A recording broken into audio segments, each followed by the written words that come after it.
All right, a Monday edition of The Zone right here on Sports Radio 810 WHB. Jason Anderson with you, Sterling Holmes, Jack Johnson, Dylan Michaels heading up until 2 o'clock. We've got you for the next 4 hours. A lot of stuff to get into and talk about today. Woo! A lot of things happened over the weekend, fellas. Lots and lots of things happened over the weekend. Jack Caglione hit DK Metcalf right in the $120 million button. The Kansas City Chiefs re-signed Hunter Dickinson for $45 million over 3 years. Nick Bolton was part of a Mizzou loss to the Kentucky Wildcats. I think I'm getting all this right. I'm pretty sure. I wrote it all down, and I think it got scrambled. I'm not sure. A lot of stuff happening over the weekend. Hollywood Brown is getting ready for the Big 12 tournament this week, as he and the Wildcats are in action tomorrow. At 6 o'clock tomorrow night. So a lot of stuff to get into. And, of course, in the NHL, they can tamper today.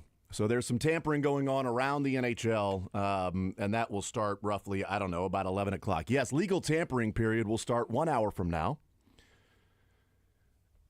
And interesting, 1 hour from now, you'll see agents and GMs go, "Hello, GM guy. Let's talk about this contract for the first time in this entire offseason. Nice to finally talk to you about my client and contract that we may also be interested in. Yes, agent that I also haven't talked to about this contract with this player that I have been waiting for 11 o'clock Central Time on Monday morning to have this discussion about this client. What do you feel about 4 years, $98 million? And I don't know, let's say 65 of that fully guaranteed. And is that $30 million of its signing bonus? Boy, that sounds good to me. First time I've talked to you about this contract, said agent. Me too, general manager. Let's get it done. That'll be right at 11 o'clock today. Because it's legal now to tamper, which means that they're just tampering before and it's illegal, which is great. It's like free agency starts on Wednesday, but they've now allowed you to legal tamper for 2 days before that, which is then just simply moving back the illegal tampering that goes on between the teams, GMs, and agents. So that starts at 11 o'clock. We'll see what names are going to be connected with different teams. Devontae Adams has already signed a big contract, $23 million per year, 2 years, to head to the Los Angeles Rams. He heads back to the West Coast. A lot of Chiefs fans upset because they didn't get Devontae Adams or trade for DK Metcalf. There's probably lots of other wide receivers that Chiefs fans had already counted as being a part of the Chiefs. Nick Bolton re-signs with the Kansas City Chiefs, 3 years, $45 million. 30 million of that, not just $30, but $30 million of that is going to be fully guaranteed for Nick Bolton. Jamie Sherwood for the Jets signed a 3-year, $45 million contract, $30 million of that fully guaranteed. Oh, wait, I think it's the exact same contract for those two guys that do the exact same thing.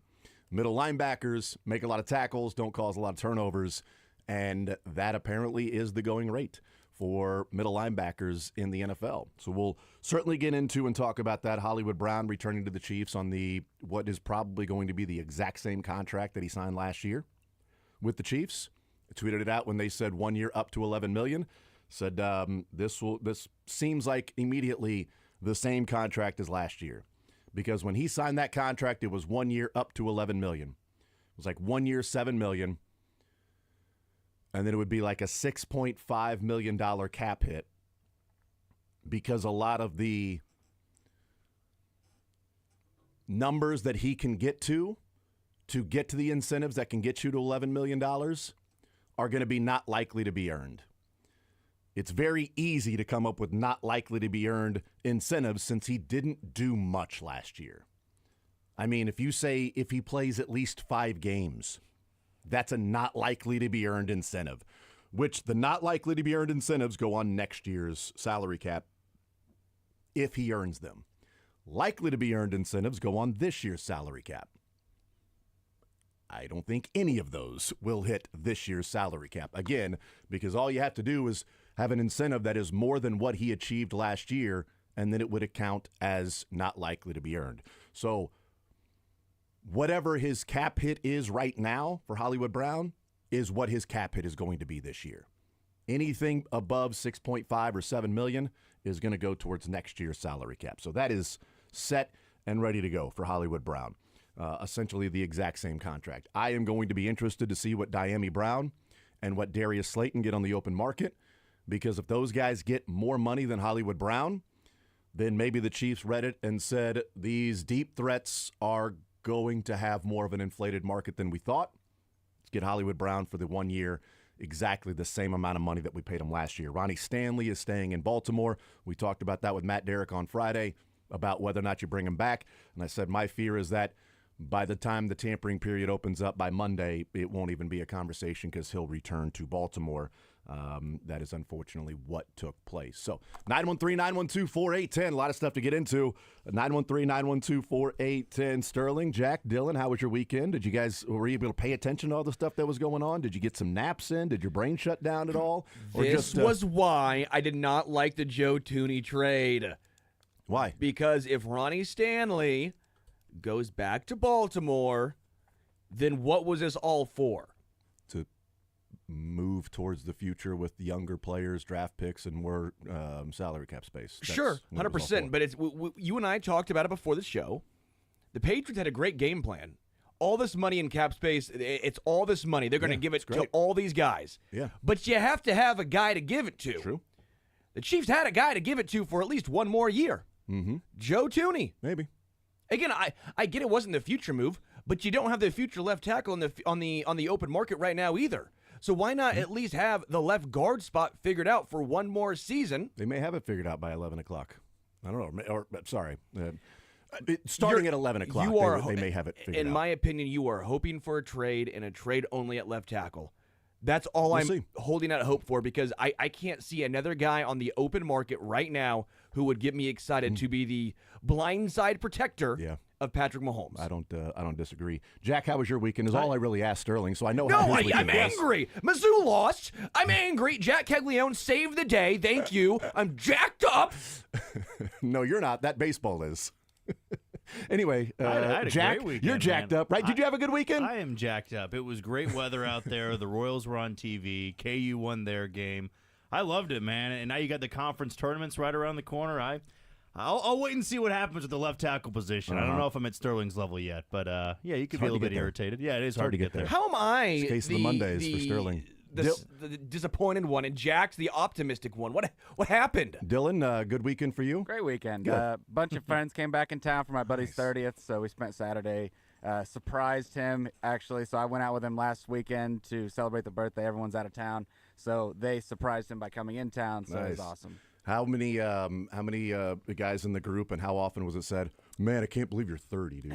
I feel like it was just yesterday we were like 21, Well, 22. we didn't really say that because we're all creeping up on that as well, so it was more of an internal look like, oh, I'm almost 30. Dude, the first number in your age is a 3, It's crazy, dude. man. It is nuts, because when I was 15, 16, I thought 30 was ancient. Yes, that's how it feels, man. But it was awesome, and we just watched basketball. Started with Auburn, Alabama. Great game. Then KU got a win, and then Perea fight. That was pretty good. Yeah. So it was a good day. Good sports day. Yeah, Saturday morning, Lakers Celtics as well. That's exactly right. Yes. Saturday morning, my sports watching started right around 11 o'clock and ended roughly around 12:45. I don't know what happened after that. I have no idea. I think, did they cancel basketball? Was it like COVID on that Thursday, Friday of the Big 12 tournament? Did they just cancel everything? Because my TV was off at 12:45. There was still a game being played that I just simply turned off because I knew what the rest was going to happen. Almost turned it off at the start of the second half when Perkins decided to take a forced 3 in the first possession of the second half, and thought, do I really want to watch the rest of this thing? I really don't. I'm going to, but I don't want to watch it because this team is circling the drain right now. They beat Alabama, and they were like, we made it, guys. We can no longer tell people to be quiet. Shh. Shh. We beat Alabama. Shh. Keep being quiet. Shh. Keep doubting us. We made it. Then they stopped and they were yelling about it. Then it was like no longer they thought they had made it. It wasn't, no longer did they have to stay quiet about it and just work behind the scenes and sneak up on everybody. No, they had made it. They'd done it. They'd won a national title. They had got themselves the number 1 seed, probably a Final Four. Hang the Beat Alabama banner there at Mizzou Arena, because that's ultimately what this season may come down to if they have 2 games left on the year. They went from telling people to shh to now playing like shh. I like that. That was very good. It was very good, Sterling. But again, we'll talk a lot of free agency. 11 o'clock comes up with Matt Verderam, Sports Illustrated. We'll talk with him, get his thoughts on the different things that have taken place and what the Chiefs need to do now moving forward. What are they going to do at left tackle? J.C. Horn, now the highest paid cornerback in the history of the league. He is now more money than Patrick Surtain. Not as much guaranteed dollars, but his 4 years, $100 million contract, 25 per, is $1 million more per year, with Pat Surtain signing his 4-year $96. J.C. Horn got $70 million guaranteed. Surtain got $77 million guaranteed. That's the difference there. That impacts the Chiefs because Surtain was getting ready for his 5th-year option. Last year, the Panthers picked up his 5th-year option. This year, he goes and plays like a top 10 pick in the draft, which is, he was like, what, number 6 in the NFL draft, and goes and plays like it and doesn't play on the 5th-year option. They give him the long-term extension. He's now the highest-paid cornerback in the history of the league. Chiefs still have 2 more years left with Trent McDuffie. But the lesson we are learning, and we'll get into some, I do want to start with college basketball, but this little nugget that we'll talk about with Matt Verderam. The lesson we are learning, and we know about it, and the Bengals are getting a rough hands-on training frontline lesson, is that you get in early. You get in early, you pay early, and you don't have to pay even more on the back end. You paid Trey Smith last year. You're not in the position you are right now with him signing his franchise tag, $23.4 million for 1 year, all of it fully guaranteed before he agrees to, with the Chiefs, a long-term deal, whatever that may be. You get in earlier. What would Creed Humphrey get on the open market right now with how these numbers are starting to balloon? I mean, Nick Bolton's getting $15 million per year. Jamien Sherwood's getting $15 million per year, both of them $30 million guaranteed. Again, what would Creed Humphrey get on the open market?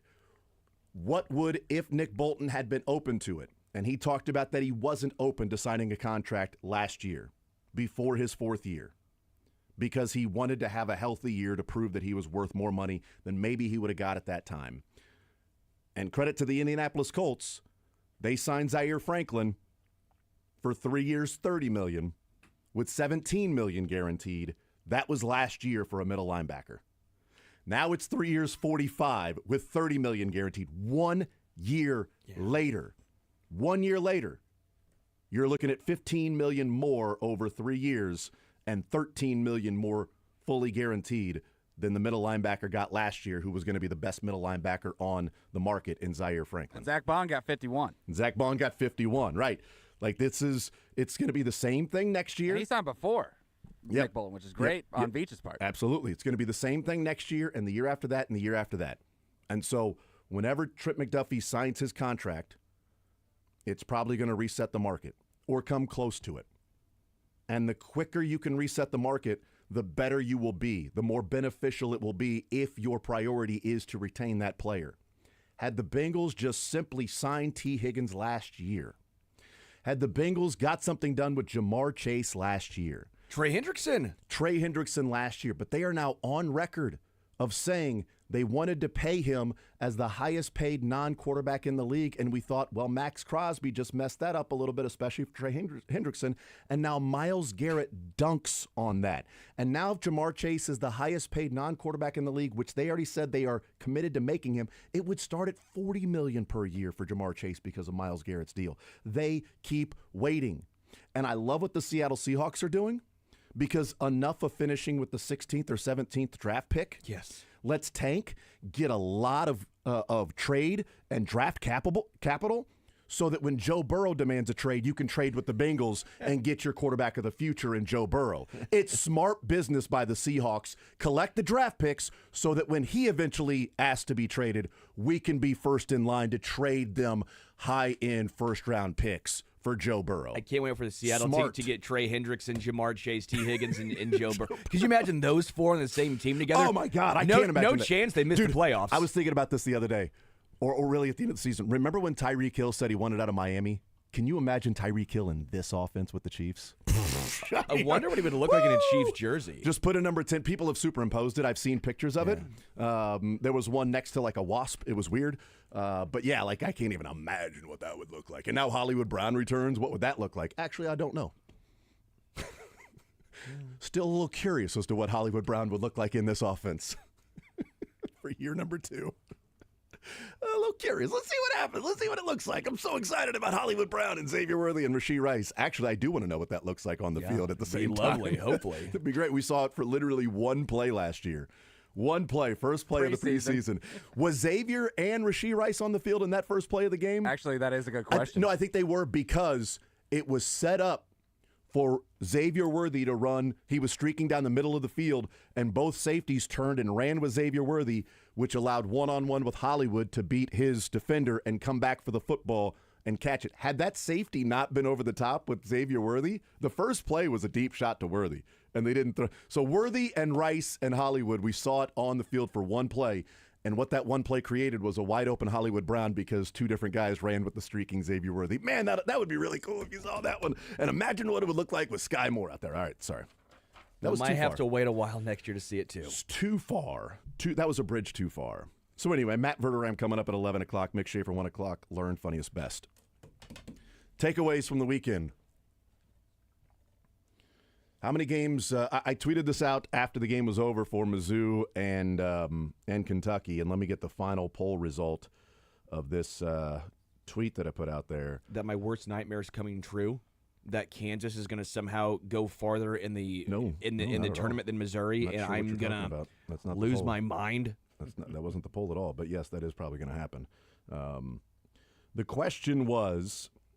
By the way, Twitter has been acting up over the last hour, which is a great day for Twitter to act up. Actually, I was going to tell you, it's down. Yeah. It's down out completely. Right We can before make up the poll. Maybe the biggest time it would need to be open. The question was, which round does Missouri exit in the tournament? 64, 32, or 16? And I left it at that. And I had a couple of replies were like, LOL, you didn't even put one more round. You still had another spot to put. You still had a fourth spot for a poll. I'm like, you think I'm going to put the Elite Eight on this team the way they're playing right now? No. If it's Elite Eight, great, fine. That'd be awesome. I'd love it. But it was 64, 32, or 16. And it was like 40% was round of 32. And then 35% was 64. And then whatever's left over, people can do the math. I think it was 196 or 192, or maybe it was 400. Whatever the percentage is, was left over with the Sweet 16. I think the eternal optimists that are out there, like, no, I think this team can still win 2 games in the tournament. Well, you've seen them. They're able to beat any team in the country, which we've seen. They on any given night, on any given night, we've seen the upside of this Missouri team. So I understand that, but the consistency lately is lacking. With the second half for Kentucky scoring 53, it's now 5 of the last 6 games Missouri has given up 50 points in one of the halves of basketball. 5 of the last 6, they have given up at least 50 points in one half of basketball. And the problem with the way Missouri played in the first 5 minutes of that game, and again, sitting there talking with my son, I'm like, Missouri is wasting offensive possessions. Like, they are getting defensive stops. This is the aggressiveness. This is the playing on the front foot. This is what Caleb Grill talked about. This is why I took Missouri minus 3.5. Yeah. Because they were going to be the aggressors and play defense. And without Jackson Robinson out there, and we'll see what Lamont Butler does in the game, but they're going to score at home. But they were just wasting possessions and not hitting some open. There were some open shots. They weren't knocking down, but they were playing such good defense, and they were up 11-4. And I said to my son, I said, dude, Kentucky's a couple threes away from Missouri sort of letting go of the rope defensively, because how awesome they were.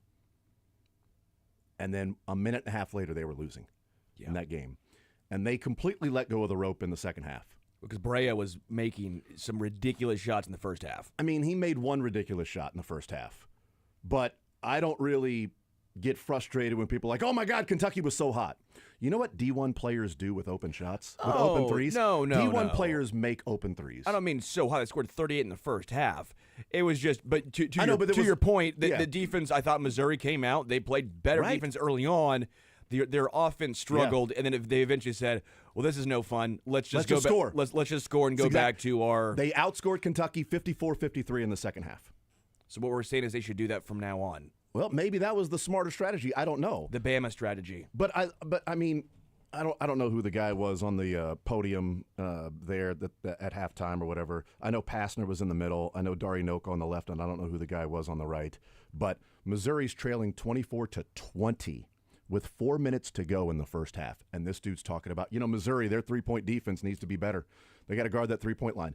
They've given up 24 points in 16 minutes, jackass. It's not the 24. It's the 20 that's the problem. They score 90 points a game. They should be closer to 45, not 20. They're wasting possessions. They're turning the ball over. They're taking stupid shots. 24 was not the issue, jackass. Watch the damn game. I don't understand it. When Missouri played Arkansas, it was like, well, they were off on offense. They scored 85. They gave up 90-something. It wasn't the offense. 24-20. It was like Missouri had 2 buckets, and they've got 10 coins with 2 buckets. And for the last 3 weeks, they've had all the coins in the offensive bucket. And they were like, we got to play more defense. So Dennis Gates and his team took all 10 coins to the defense. Can you disperse it a little bit more even? Because in the second half, they took those defensive coins and put it all on offense. So it's like, can this team find a way? Give me a 7 and a 3 even. I'll go 7 offense, 3 defense. A little bit better defense, and I think that's the frustration from that game is to watch them play defense like that in the first half and still be trailing when this team is so good offensively. And I thought Kentucky played perfectly fine defense. Yeah. But I think Missouri was missing a number of shots and wasting possessions. And then they were so focused on the interior, they were so focused on we're not giving up points in the paint, that they gave up open shots on the wing.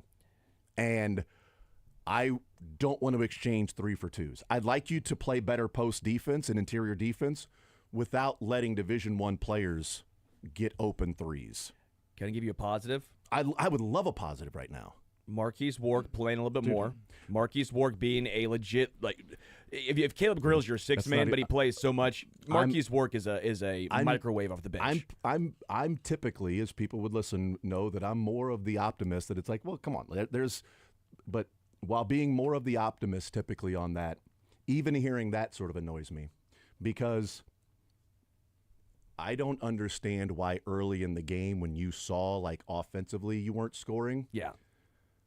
A guy who went to Lexington High School and played at Northern Kentucky and whose coach, Darren Horn, his son that Warwick played with, was recruited to join Mark Pope's team and not Warwick. You don't think he's been waiting for Kentucky? Why do you think Warwick played one of his best games defensively? Yeah. Rebounding, offense, defense. That dude was waiting for that game. Yeah. And he finally got in the freaking second half. And look what he scored, 14 in the second half, got 2 steals. Yeah, 17 points, 4 of 6 from 3. All of them in this. He had 0 at halftime and played 2 minutes in the first half. And in the second half, he plays almost the whole second half, 17 points, 2 steals, 2 rebounds. That's between the ears. I'm sorry. You got to know what kid's ready for a game. That was Arkansas against Kentucky in Lexington. What was that game? It was DeJuan Wagner and Big Z and those guys saying, we're going back into Lexington with Cal. This means more to us than it means to those Kentucky players that don't know the history or care about it because they're all new recruits. Sure. That game meant more to Marcus Warwick than it meant to anybody on the floor. Yeah. Even the seniors.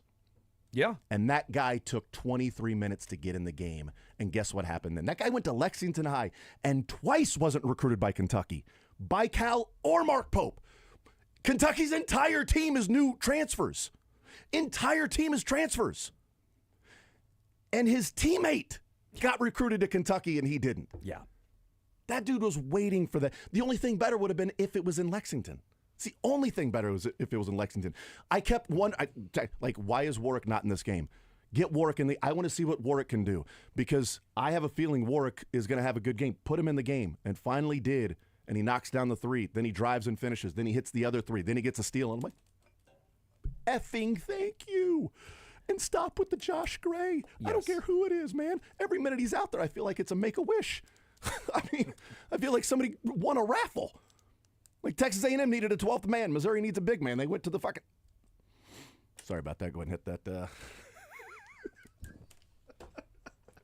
Yeah, Jason? Sorry about that. Jason getting a Jack, little... what do you think about KU? Dude, the Marcus Warwick thing got me rolling over the... I could not believe that Marcus Warwick wasn't playing, and all of that... Curtis Sebos walking down the hall. K-Dog just gave... By the way, it's the second time, and both of them both of them had to do with a dude named Marcus. The first time was Marcus Kemp. Corey and I, that was an argument, though. That wasn't even just me talking. That was an argument with Corey and I about Marcus Kemp and Patrick Mahomes. And this one was Marcus Warwick. I should have stopped you when it was like a boiling water, and you're watching the water boil, and you're watching it start going. The lid was like shaking, wobbling. The tea was. Yeah, maybe turn it down. Steaming. Maybe just turn that down a little bit. Oh my God, it's so good. Let's come back and we'll talk some. Hi, Curtis. Hi, Curtis. I'd tweet about that, but well. We'll talk KU next.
Did you guys get an email about a meeting with Chad after the show too? I haven't checked it yet.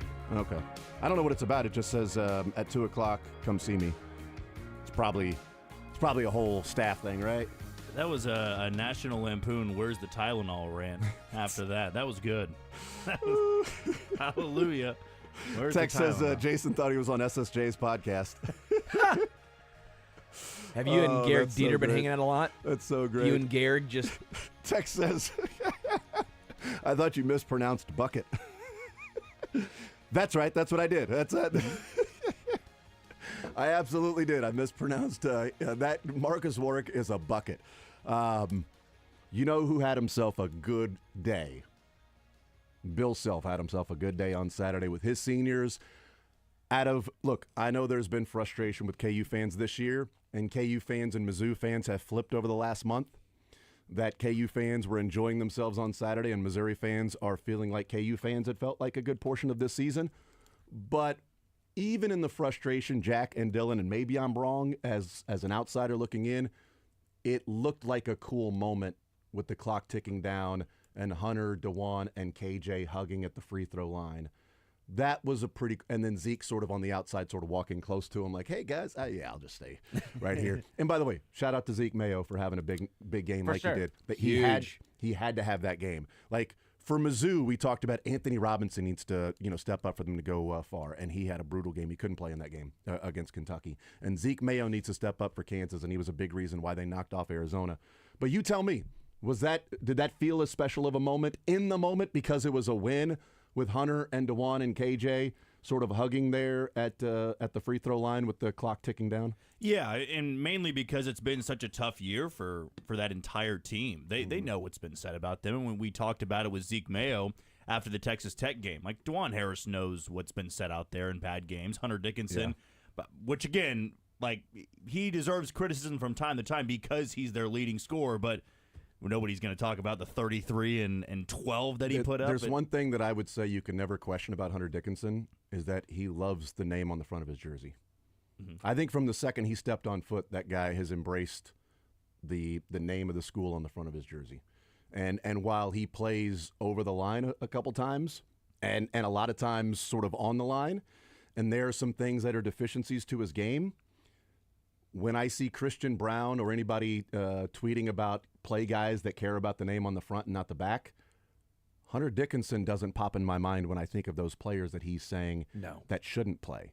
I would say that's one thing that I've never questioned is Hunter Dickinson since he stepped on foot. And it's hard to find that in a transfer, that the second he gets there is fully in on for what a big KU school, is. too, by the way. Yes, absolutely. And let's be real, if Hunter Dickinson was on that 2022 team that won the national championship instead of David McCormick, because David McCormick got a lot of criticism too as the big man.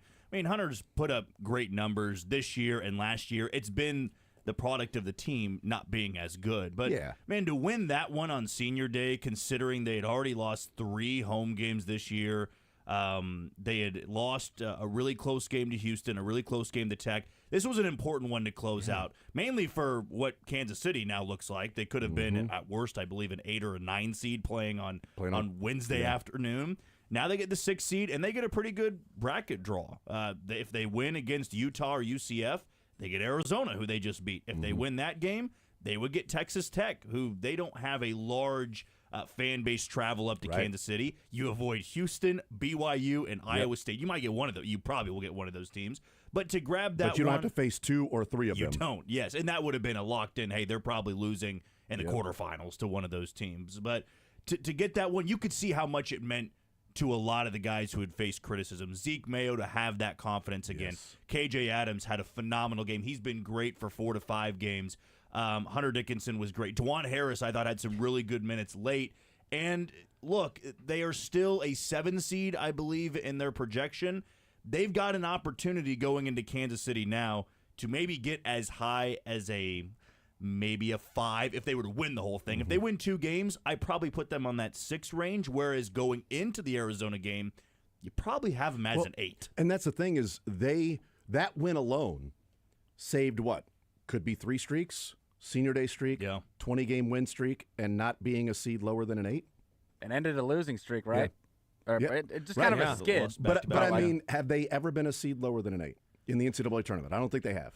So if they were to lose that one and then lose on, if they were the 9 seed, they were the 9 seed, they'd be playing Tuesday afternoon. They'd be playing tomorrow afternoon. Oh, man. If they were the 9 seed, it'd be tomorrow at 2:30 is when they would be playing basketball.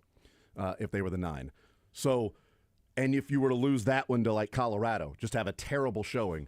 I mean, you're talking about a 9 or a 10 seed, and it's like, wow, they lost on senior day, didn't win 20 wins in the regular season, and now they're the lowest seed in KU history in the NCAA tournament.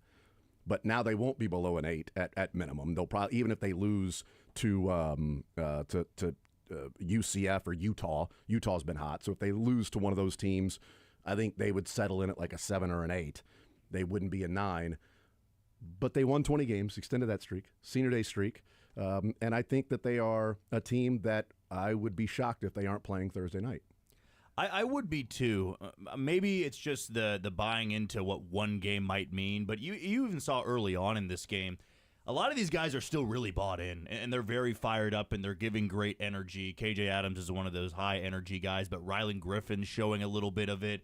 Diggy Coit, who we talked about last week, he didn't score at all. He didn't have that great of a game, but he still shows a lot of energy, and that is important. It sounds cliche like a high school coach, but it is important when you've had the season that you have put in. I mean, if they're 20 and 11, and if you would have put that on a lot of previous KU teams, maybe not a lot, but a handful of ones, they'd be checked out because you're not playing for a number 1 seed. You have to win more than 3 games in Kansas City to do some damage. But I almost feel that after this game, that team embraces it now of we have an opportunity. This conference tournament does matter. Whereas last year, they didn't play Hunter Dickinson or Kevin McCullough, and Bill Self said, yeah, probably best case is we can rest our guys before the tournament. And they got boat raced by Cincinnati on Wednesday night. Now you look at these games ahead of you and go, let's worry about Utah or UCF. You win that game. Man, if you beat Arizona, you feel like you've got a ton of momentum going into a game against Texas Tech, a team that you feel you should have beaten at Allen Fieldhouse a few games ago.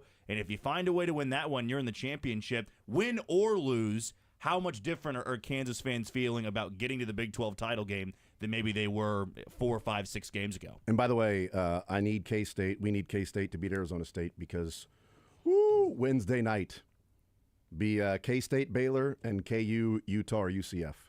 Back-to-back K-State, KU. Wednesday night will be a lot of fun. And heck, if both team wins, then they'll move on to play Thursday night. You know, that would be it's going to be a nice ticket on Wednesday night to go see both K-State and KU with the same session ticket, Sterling. Do we think that Greg Gurley talked to Hunter and said, I need 30 plus points this time? Because if he didn't, then he's the reason. I will point out, KJ, Hunter, and DeJuan all had like their signature career games, like their style of play on senior night. Like I think, but all 3 of those guys had what their style and what they did at KU all in one game. Hunter 33 and 10, domination, right? KJ Adams, the energy, 12 points, 8 rebounds, 3 assists, 1 steal, 1 block, just a little bit of everything. 4 fouls, a smattering of everything from KJ. And then DeJuan Harris, this is who he is. This is the role he fits in best. It was 4 of 9, only 1 3. He made it, but only 1 3, 9 assists, and only 1 turnover. Yeah. This is the DeJuan that I always loved watching. And again, I'm a Mizzou fan, so I know a lot of KU fans have been in my mentions when I talk about me liking DeJuan Harris. I've always liked watching the way DeJuan Harris plays basketball. I think he's so enjoyable to watch, the way he controls the game. But this is the DeJuan I love. The defense, the nine assists, the only 1 turnover, the guy who's in control. And that's why I like DeJuan Harris. And this to me was a really good example of that for DeJuan. It's one game for KU in winning this one. It could be the catapult. It could be just they were emotionally charged because they are on senior night and what it would mean to finally get that, to get get a win, beat a good team, and get back to playing the way that they feel like they can play. And Zeke Mayo getting the Steve Young monkey off his back and just go play basketball. But if they play to Friday night, or they on Thursday night have the back and forth with Arizona, and Arizona wins by a bucket or something after winning Wednesday night against UCF or Utah, and they settle into a 7 seed. How pissed are you if you're Alabama or Tennessee or Michigan State or St. John's, teams that might get a 2 seed, and you're like, that's the 7? Yeah. That's our 7. Because no matter who gets that, I mean, even if you're a 3 seed and KU moves up to a 6, even if you're a 3 seed, you're like, It's not going to be Texas Tech because of the Big 12, but A&M, Wisconsin, Kentucky, teams that are like right around the 3-4 line. Really, if we win, we got to play that 6 seed that's probably going to win against the 11 because of how they're playing now, and they beat Arizona. They damn near beat Arizona. It's a team that went to Houston and was right there throughout the entire game, and they had a stretch where they weren't playing good basketball and they were losing to good teams, and because they weren't racking up wins or quad 1 wins, now all of a sudden they're a 6 or a 7, and whoever is faced off against Kansas in the second round is going to be pissed that they got screwed, no matter who it is. They may go and have a great matchup and knock off Kansas by 15. Like, who knows in the second round? We've seen that happen before. Gonzaga, last year. But, this is a team that isn't built as your typical 7 or 6 or 8 if they were to lose to, UCF or Utah on Wednesday night. And yet somebody is going to have them on their side of the bracket as a 1, a 2, or a 3 seed. That's really? That's who we get stuck with?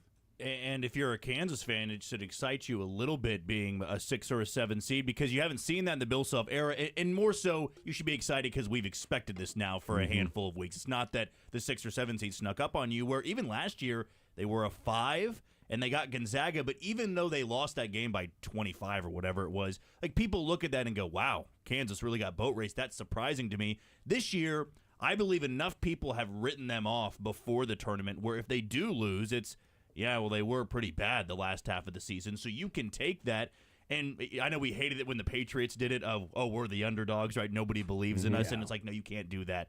You have the brand of being one of the best teams. Kansas still does being a blue blood, so you're exactly right. If you're Tennessee or Wisconsin, you go, you're giving us Kansas, because Kansas fans are going to travel, too, wherever they are, especially if they go deep into Kansas City and you have a little bit of that momentum going. But the reality is they are a team as good that beat Duke and Michigan State. They're as bad as losing by 30 to BYU. So what version you get in the tournament, that's the danger you're facing. Dylan, what's your level of optimism then? Is it tempered because, hey, it's one game and I don't want to jump in, head first because it was senior night? Or is the optimism growing because of how they played and Zeke Mayo looking like, January Zeke Mayo? Yeah, it's like a little bit of both, and I do agree with you and your point about, it was nice for Zeke Mayo just as a human being, as a person that grew up in Lawrence, to have that day as his final game in Allen Fieldhouse to show out and have a good end of the season. It kind of feels like the Chiefs when they played the Chargers last year. And all the guys sat on the bench and had a good time and enjoyed football again and kind of got a nice little boost before the end of the season. I want to think that, but you're right. I'm kind of trying to temper my expectations as well a little bit. So it's a little 50-50. Yeah. It kind of feels like, hey, we finally had some fun. We finally beat a good team and had a good game against, Arizona. So that's what I'm hoping it is, but we'll see.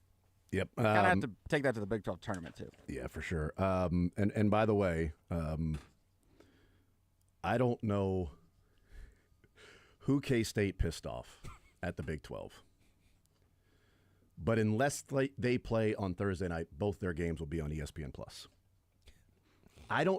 They clearly pissed somebody off at ESPN because 90% of their games have been ESPN Plus this year. I wonder who is in charge. Network. Well, I wonder who's in charge of it. Is like a KU alum. Look at the alumni or something. See who it is. That's ridiculous that a potential K-State Baylor game with the is lottery is already listed as ESPN Plus. That's ridiculous. Yeah. I feel like you should be able to move that around where, I don't know if they had already planned for Wednesday, the second game of that session at T-Mobile here in Kansas City was going to be ESPN2, or if it was Kansas and they put it on ESPN2. I don't know. But I know the first game of the day, Iowa State versus whoever they play, is on ESPN or ESPN2. It's one of the two. And then West Virginia, whoever they play, and then Baylor, hopefully Kansas State, is going to be ESPN+. And then after that, it's all ESPN or ESPN2 the rest of the time for the Big 12. All 4 games on Tuesday night are ESPN+ for the Big 12. But Kansas State, unless they play on Thursday night, you're watching them on the internet, and it's just that damned app. Just like, who did they piss off, man? Every freaking game. I said freaking this time. Every bucketing game. Dylan was pretty nervous back there. He's like, dude, has it cut back? Do we have enough time to dump? We'll take a timeout. We'll come back, continue rolling. Matt Verderam will be our guest at 11 o'clock. Sports Illustrated will get his thoughts on the goings-on around the NFL, the re-signing, the signings, and what it means for the Chiefs, for their potential free agency that starts in 10 minutes with the legal tampering period, and what it could Twitter mean down. with Twitter down on the legal tampering period. I'm glad Twitter's down when I mispronounced bucket earlier in the show. We'll take a timeout. We'll come back. More Zone next.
SEC starts on Wednesday night, Wednesday afternoon at a little nooner, and then Missouri plays on Thursday night at 6 o'clock. So Thursday, if K-State and Kansas were to win on Wednesday, now K-State would have to win 2 games, knocking off Arizona State and then beating a Baylor team. That would be not going to be easy to do. They'll have the home crowd there, so they'll have the crowd on their side. They've played in the arena already, taken on Drake, and that overtime loss, and we know how good Drake is.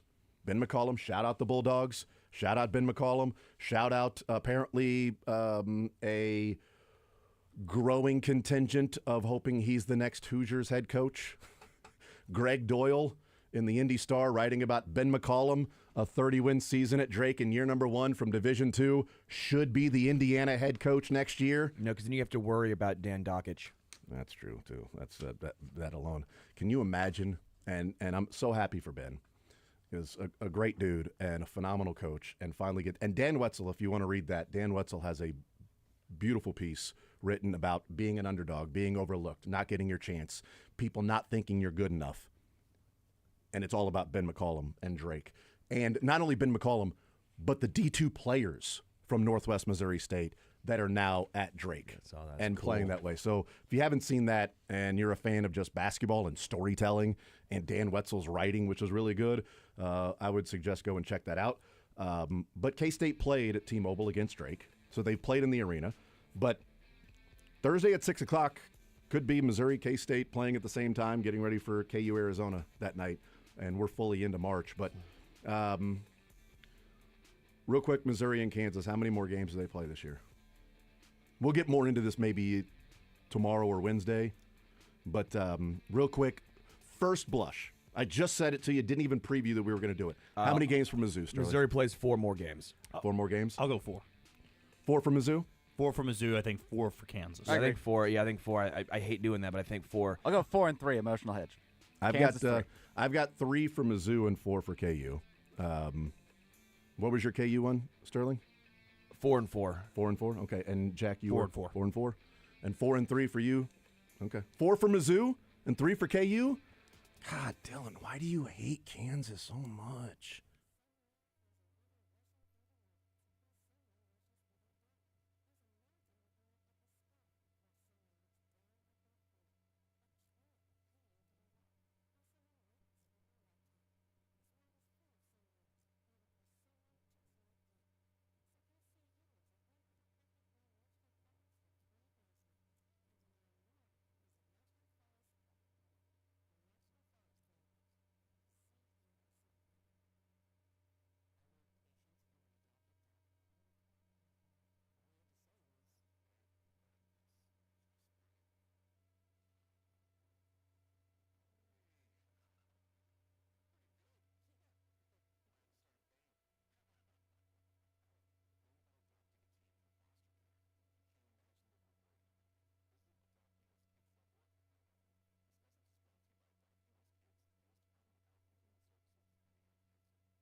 Jason Anderson with you, Sterling Holmes, Dylan Michaels, heading up until 2 o'clock. What a day for Twitter to not be working, because there's probably breaking news and things going on all over the country. We'll find out. But one of the guys who certainly has his pulse on the news that would be breaking, and himself breaking news throughout the season, it's Matt Verderam from Sports Illustrated joining us here in the Zone. Matt, how are you, sir? I'm good. How are you? I am doing just fine. Let's get your thoughts on a couple of things, Chiefs related specifically, and then we'll maybe look around to what's going on in the NFL. But the Chiefs specifically this weekend, they re-sign Hollywood Brown, which is looking like an identical contract to last year. They bring back Nick Bolton, 3 years, $45 million, 30 of that's going to be guaranteed. What's your reaction to those two deals that the Chiefs bring back a couple of their own players? I think the Hollywood Brown deal's fine. You know, when it gets announced, it's always hard to tell because it's 1 year and up to $11 million. And whenever you see up to, you know, there's some nonsense in there. And, you know, like there's a bunch of incentives not likely to be earned, so they don't count against your cap. And we're talking $6.6 million. Okay, fine. If you're the Chiefs, you'll give Hollywood Brown $6.6 million. And if he goes out there and he has 750 yards next year, that's a win, and that's fine. Move forward. The much bigger one, the more important one, is Nick Bolton, because obviously we're talking about 3 years, $45 million, 30 guaranteed. I talked about this on my podcast yesterday. Look, I don't hate the signing. I don't love the signing. I'm indifferent to it. Like I would have spent that money on a corner. I would have spent that money maybe bringing back Justin Reed. Because I'd rather have Justin Reed long-term than Brian Cook. I think they would have been fine with Tranquil Chenal and a lesser-paid linebacker, even a rookie, as a third backer, since they play a lot of two-backer and three safety looks. But, look, in the end, is it a bad contract? No. It's basically Patrick Queen's contract, just updated for cap inflation, which is, I think, probably appropriate for what Bolton should have got paid. I don't know if I would have given it to him if I was Brett Veach based on his coverage limitations, but I think it's fine. It's not bad. It's not good. It's fine. Visiting with Matt Verderam, Sports Illustrated. What do you think? It's the thing that I would guess, Matt, is this was a big part of Steve Spagnuolo in Nick Bolton. And I said last week, Matt, that if Nick Bolton and Justin Reed both walk in free agency, Steve Spagnuolo may be on non-speaking terms with Brett Veach for probably a month or 2 months. You know, just don't even talk to me. I don't even want to see you right now, Brett. I don't even want to think about it. I'm not mad. I'm disappointed, and I can't be in the building with you right now. So one of those guys it felt like was going to return because, you know, Spags, you know, those are the teacher's pets, and those are the guys that, you know, it means more to Spags to have those guys on the field than maybe another team. Yeah, no, I think that's true. I think it's one of these. I'm not saying that's right, wrong, or indifferent of bringing back Nick Bolton. I'm just saying Spags, I think, is a big part of this break. No, listen, that's certainly accurate. If you are Steve Spagnuolo, you're in a complex defense, and you want somebody in the middle who has a big-time football IQ. And Nick Bolton has that. Nick Bolton is a very cerebral player.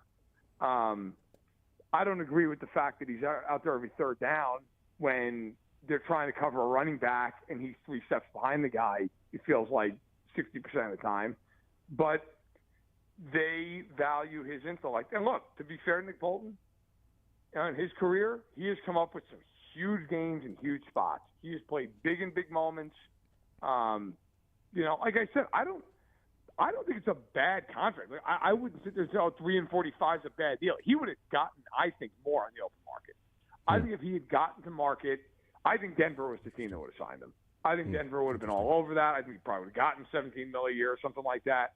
So it's not a bad contract. It's more of a question of allocation of resources. Yes, right. And that also strikes to the heart, too, of where I would criticize the Chiefs right now. Why is Trey Smith on a tag when you've known for a year what his value is going to be? Like, you've known literally since last summer when they were negotiating with him, this is what this was going to come to. Like, you were going to have to pay him probably $22 million at that time in a year, 22 per year. Now it's probably more like 23 and a half. You knew this. Why don't you open up some cap space, get the deal done instead of in June, and move forward? And then the Bolton deal doesn't really matter as much because you've got an extra 14, 15, 60 million in space. But it matters a lot more right now because they don't have Trey Smith done. And they're sitting there with their hands tied behind their back trying to figure out who's going to play left tackle. Are they going to bring back a guy like Reed? What are they going to do on the defensive line? Like, those are real question marks. Visiting with Matt Verderame, the left tackle spot is going to be fascinating is a word that is not in a good way for the Chiefs because there isn't one obvious answer. 2020 in the offseason there, or I guess that, 2020 or 2021 offseason because 2020 season is when they lost to the Bucs. So then they had to go and revamp, and it looked. They wanted Trent Williams. It was like, wow, this is an obvious answer that if they get Trent Williams and he signs with the 49ers and stays there, there is no obvious answer outside of maybe it was Ronnie Stanley, and there was talk about the Chiefs being interested in making a run for Ronnie Stanley. If the Ravens don't bring Ronnie Stanley back, do the Chiefs outbid a Patriots, a Commanders, and so it's like making a run at Ronnie Stanley. The Patriots have more cap space than God right now, and I don't know how much cap space God has right now, but I think the Patriots have more.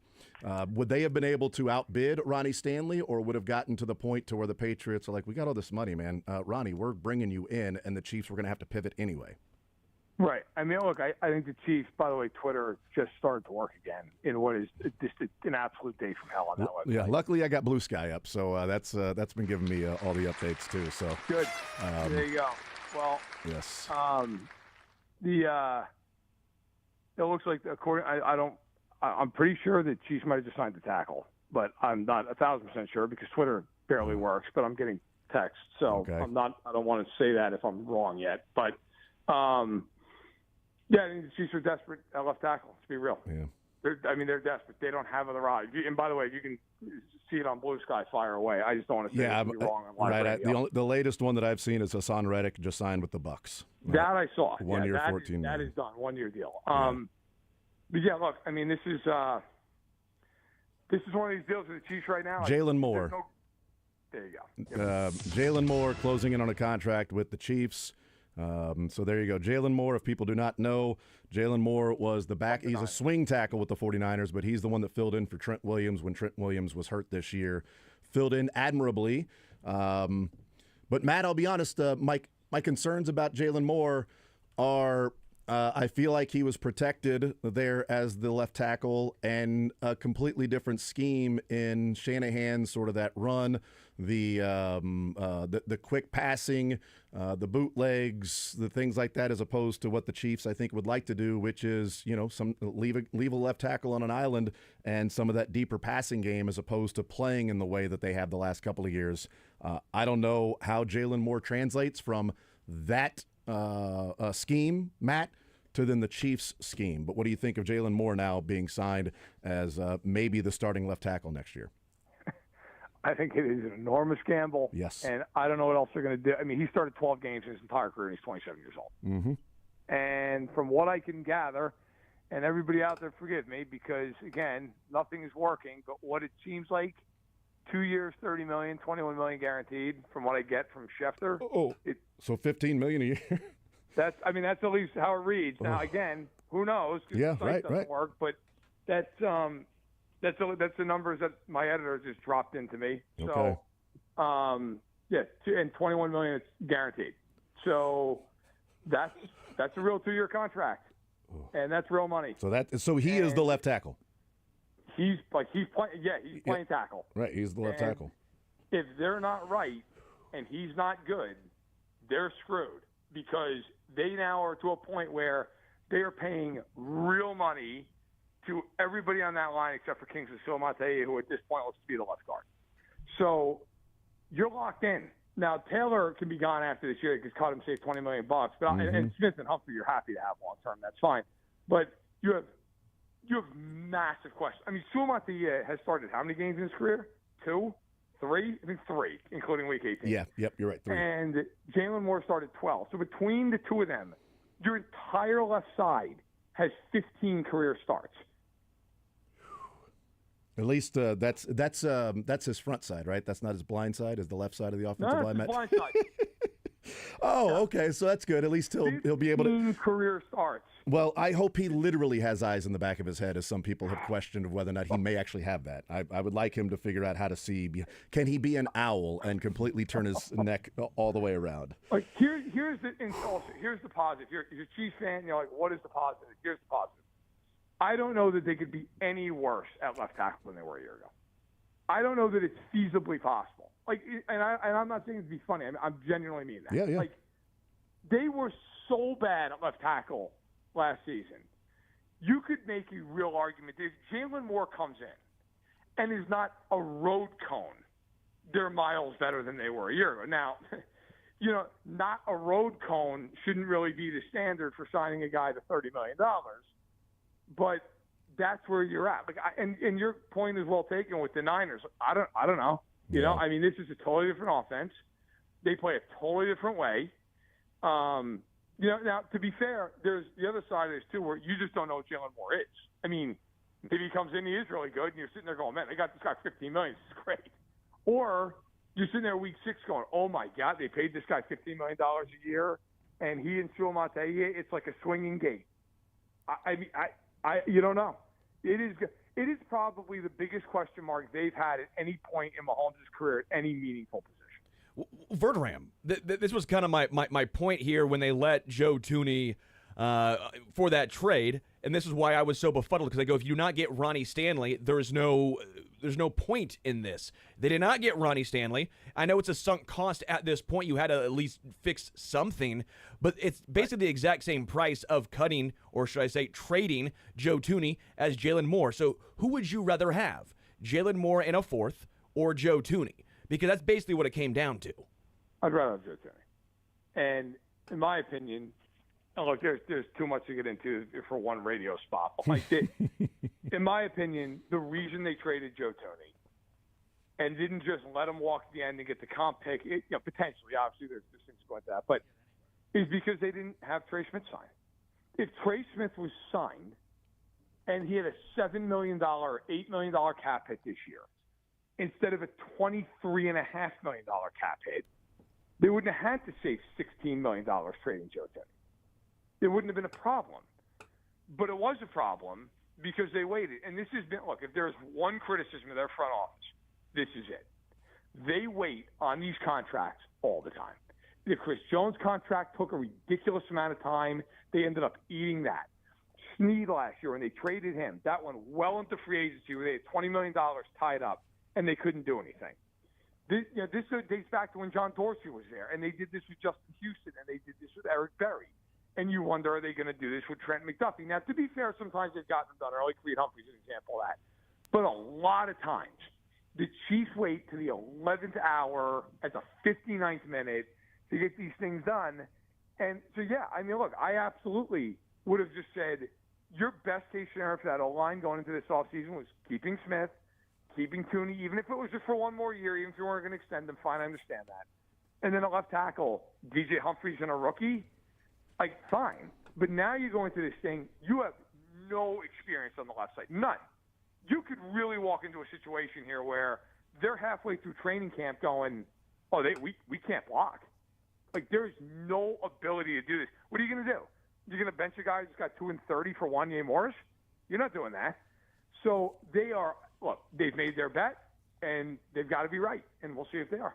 Yeah, so, and even if we look at the salary cap, even if we say, all right, it's Jalen Moore and it's Kingsley Suamataia on the left side and a 4th rounder, or it's Joe Thuney and DJ Humphries or somebody like that on the left side, or Donovan Smith and no draft pick. If Thuney is $27 million cap hit this year, and let's say Humphries is a 1-year, $3 million just to make it an even number of 30, so that'd be $30 million on the left side of the Chiefs' offensive line. Okay. Right. So no Joe Thuney. So you got a $10 million dead cap hit. So you start with 10. So you got $10 million there. And you are now throwing, 15 At we'll see what the cap hit is, but it's a 2-year deal, so it's not like they can put the entire cap hit to next year. So let's say it's evenly split. So you go 15, so that puts it at 25, and then Kingsley's going to be 2. So now you're at 27.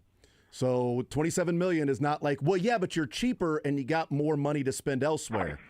Do you though? Save any money. Yeah. Do you have more money to spend elsewhere? Because $3 maybe $3 million to spend elsewhere, but it's not the savings that if you say let's go a little bit cheaper, it's not the savings that would be there that people would think, because you're starting with the 10 and now you're looking at 15 for Jalen Moore at left tackle. Here's the reality the Chiefs are looking at. And I get it. They're looking at this draft class and they're thinking, we don't want to draft any of these dudes at 31. Yep. Any of them. Yep. Like, there's nobody there that we want. There's probably not much of a trade market. And we cannot go into this season with Wanya Morris and Kingsley Suamataia lined up next to each other on the left side. So at this point, whatever it takes, we're gonna take a shot on somebody. And Jalen Moore, if you want to look at it from the glass half full side, you go, okay, look, he played well last year when he played. He's 27 years old. We can bring him in. We can give him some help if need be to start. Let him kind of get his feet wet here. Now, that puts more pressure on Taylor, but at least Mahomes can see the oncoming traffic from Taylor's side. And you can say, look, if we're right and Jalen Moore's a good player who is sitting behind an all-time player, then this is a really good contract because it's $15 million for a guy in the prime of his career starting at left tackle. And now all of a sudden, if he's good, we figured this out, and we feel really good about where we are, and we're younger and all that. The other part of it, too, and this is just something we're not going to know until they get into the season, but, like, do you just get decent play from him? You don't need him to be Willie Roaf. You need him to be Orlando Brown Jr. Can he be an average left tackle? If he's that, they're fine. They're thrilled to death because they're looking at it like they basically signed Marquise Brown for the first time since he didn't play last year, and Rashee Rice is coming back after playing 3 games. Like, they will be much better offensively if Moore is just decent.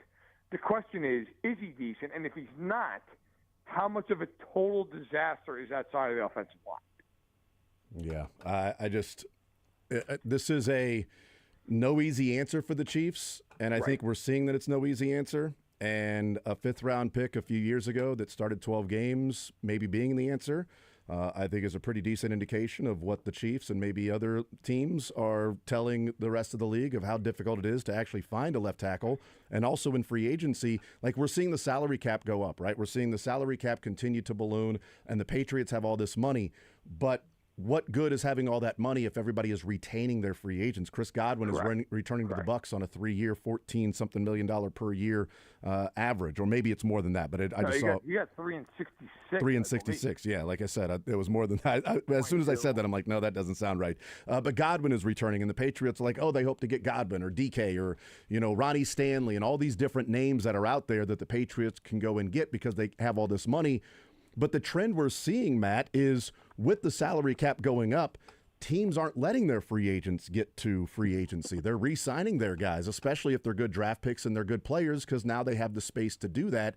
And it's not just turning over the roster maybe as much as we've seen, which added to that would be even more of an emphasis on the draft, because then teams are retaining their guys. You can't just simply go out and have a bunch of cap space in one off season and fix everything, because those guys may not be there, like the tackle being now. I don't know how much Dan Moore is going to get, but it might be more than Ronnie Stanley, considering he's the lone guy left. So, right. I mean, look, I think it's a situation where look how quickly the Chiefs agreed to terms with Jalen Moore. I mean, literally, the pop gun went off to let legal tampering begin. The Chiefs were like, that's it, he's our guy. Like, it wasn't like they waited around 3 or 4 days. There's nobody to get. This is a brutal free agent class. I mean, you talk to people around the league. This is maybe the first time I actually had people say to me, it's a terrible year to have cap space. People, I mean, the Chargers gave Khalil Mack 1 year and $18 million. He's coming off of 6 sacks. He's 34 years old. And you're like, why would they do that? Because they have a ton of cap space and they don't want to lock in a bunch of money down the road. So they're willing to I wouldn't be surprised. You see the Patriots give some guy 1 year and $20 million bucks, and you're like, who? Because they don't want to give up the flexibility down the line. I mean, it's a bad year to need talent. There's some spots that's not true. There's some good safeties. There's some good corners. In the draft, the D line's really strong, stuff like that. And if you need a receiver, you got a problem. If you need a left tackle, you've got a problem. If you need a quarterback, forget it. There's nobody out to me. Darnold, depending on your opinion of him, but it is a bad year to need a lot of talent. Yep. What do you think of the J.C. Horn contract? Last one for you, because I know you got a lot of stuff to do, and I bring that up only because Trent McDuffie has his window now open that he can sign an extension. J.C. Horn was going into his fifth-year option, is now the highest-paid cornerback in the history of the league. The market keeps getting reset, and the lesson I think a lot of teams should be learning is sign your guy early so you're not stuck really, giving the bag to that particular player. Do you think the Chiefs get something done with Trent McDuffie this summer so that he's not in a position to where maybe he's making $27 or $28 million a year next year? I think they should sign him yesterday because that number's only going to keep going up. Yeah. And J.C. Horn, I got to be honest, I think that contract's insane. I mean, J.C. Horn, who are the Panthers negotiating against? J.C. Horn has played 37 games in 4 years. 37 games. He's basically missed half the games he could have played. He's made one Pro Bowl.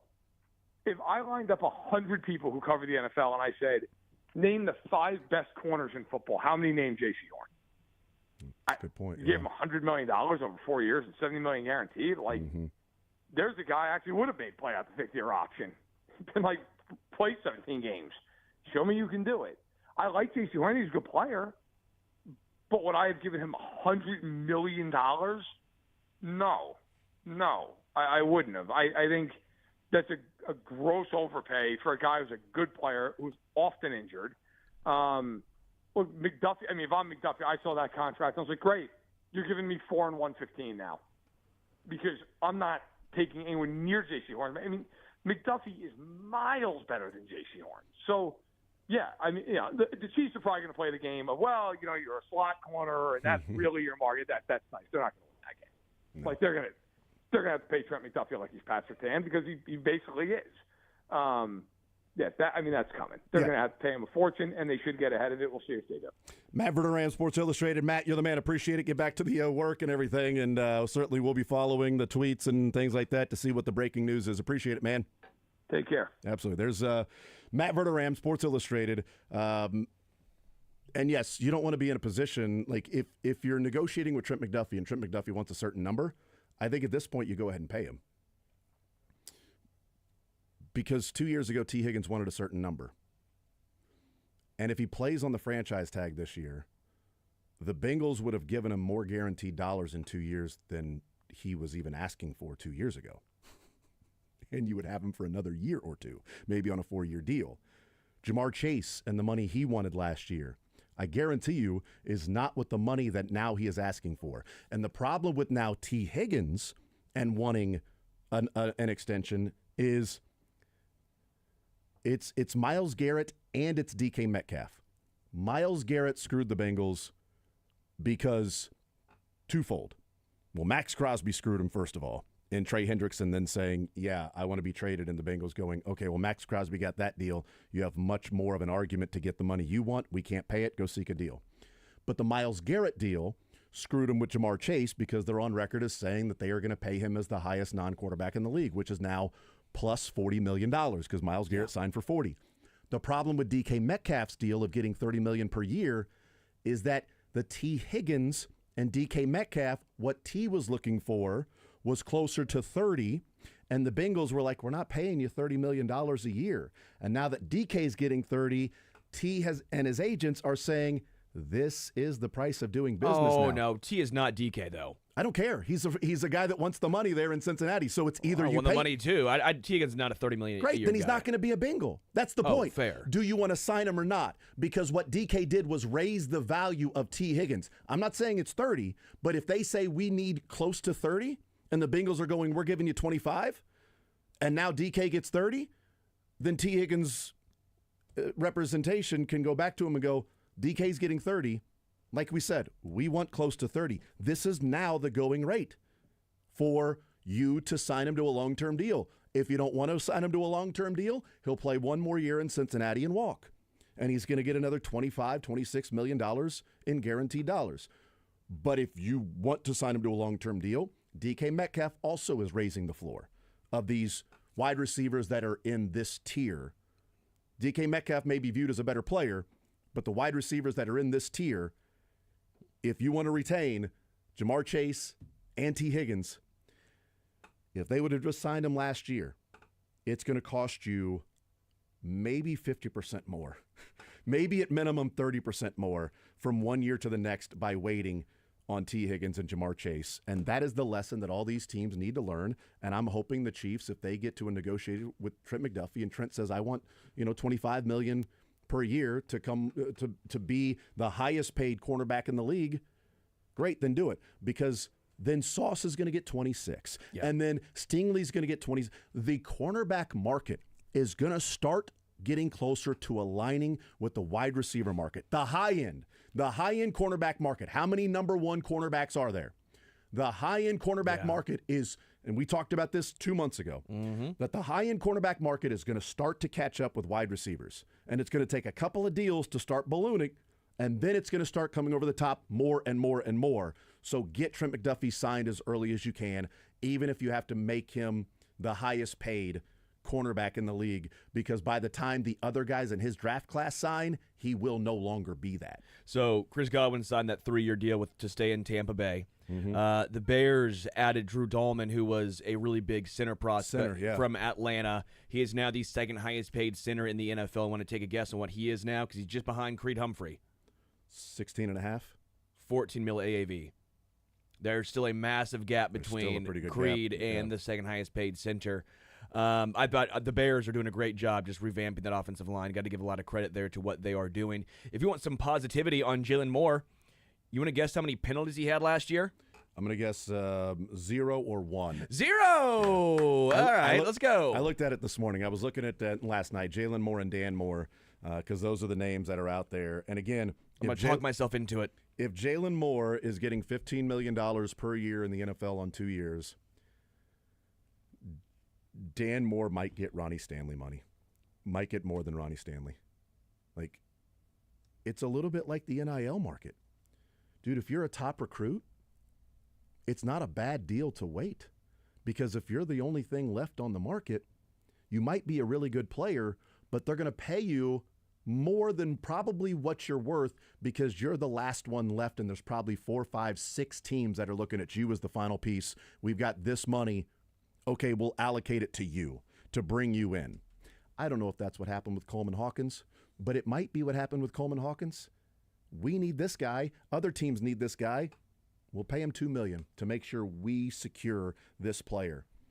And Dan Moore now sitting out there with Jalen Moore signing for 15 and Ronnie re-signing for 20. Good God, if Jalen Moore got 15, Ronnie might have gotten 25. Because the Patriots, Commanders, and Chiefs were all making a run at Ronnie Stanley. The obvious thing here is that Ronnie Stanley wanted to return to Baltimore. Yeah. If he wanted the most money, he would be signing. He might be signing in New England right now for $25 million per, because the New England Patriots have money to burn and nobody to take it.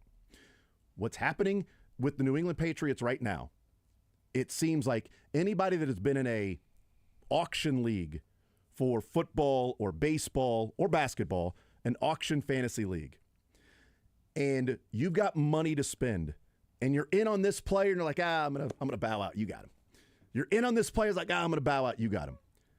And then at the end of the draft, you've got money that you can go and get anybody you want because everybody else has spent that money. But you're looking at who you're going to spend the money on, and you're going, bleep. I've got the money, but nobody's worth it. So yeah, I can take my choice and my pick of these guys, but it's not going to actually be worth it. I would have been better off packaging the money I have left for somebody earlier in the draft, but you don't know it until you get there. Joe.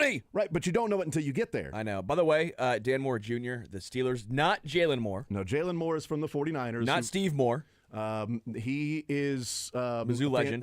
Mizzou legend. Dan Moore Jr. from the Steelers, who is still out there, Not Sky Moore. allowed 12 sacks last year. So, and by the way, I think he's going to be a Patriot, but because I think the Patriots are going to pay whatever it takes. Patriots and Commanders might get in a bidding war for Dan Moore. People asked, so I went and looked because I was curious myself. They were like, oh, Dan Moore gave up 12 sacks. Yeah, but Russell Wilson holds the football a long time. So how many of those sacks were connected to Russell Wilson? And let me just say, a good portion of Dan Moore's sacks, he just got beat. He just whiffed, or the guy went right around him, or it was a quick inside step, hand swipe going around him. He didn't have many sacks that he gave up because Russell Wilson was just standing still in the pocket, waiting and waiting and waiting. A good portion of those 12 sacks. Now, he did grade out decently at Pro Football Focus. Whatever reasons that may be, I haven't looked at, a full game of Dan Moore, just watching every rep that he has at left tackle. But I did go and find a good portion of those sacks. And there were a lot of them where he just got whipped, where it just wasn't close. It was like, well, that ain't Russ. Well, that's not Russ. That ain't Russ. Bengals just signed to a 3-year deal. B.J. Hill. So there's a defensive tackle off the board. So B.J. Hill returns to Cincinnati. I was going to say, the Bengals signing to a 3-year deal. B.J. Hill, yeah. Yeah, goes back to the Bengals on a 3-year deal.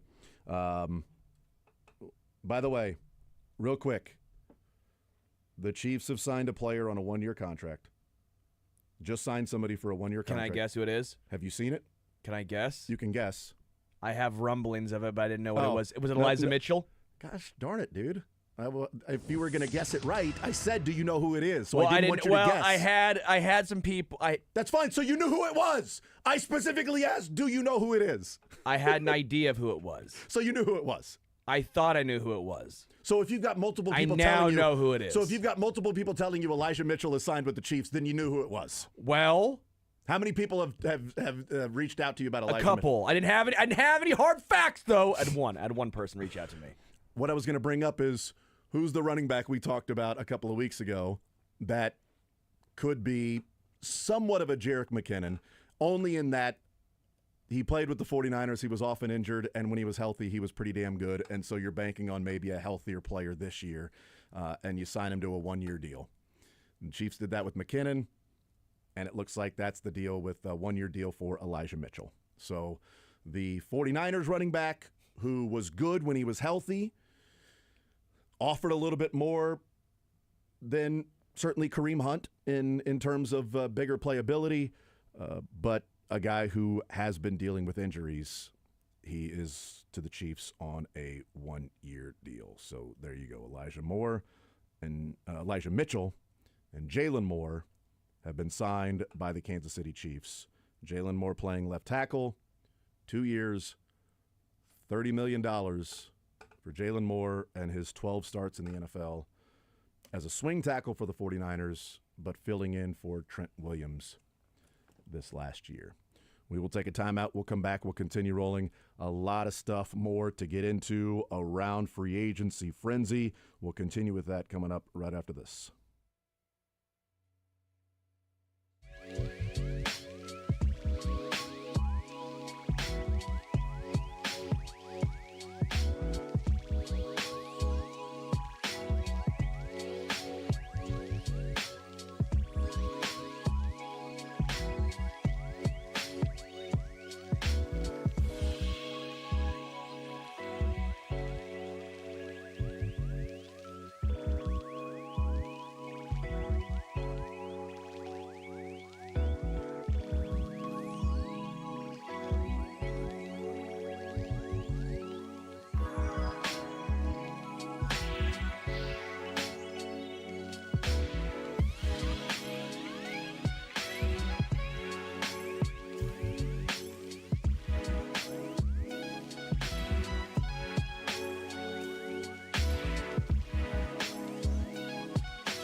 heading up until 2 o'clock.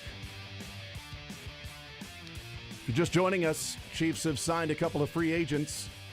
They made moves over the weekend by retaining, re-signing, bringing back Nick Bolton and Hollywood Brown.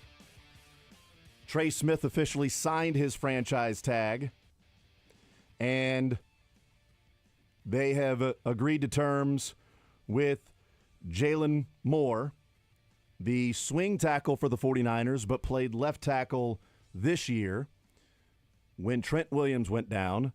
Graded out really well at Pro Football Focus in the games that he played at left tackle. The Chiefs signed him to a 2-year, $30 million contract, so $15 million per year.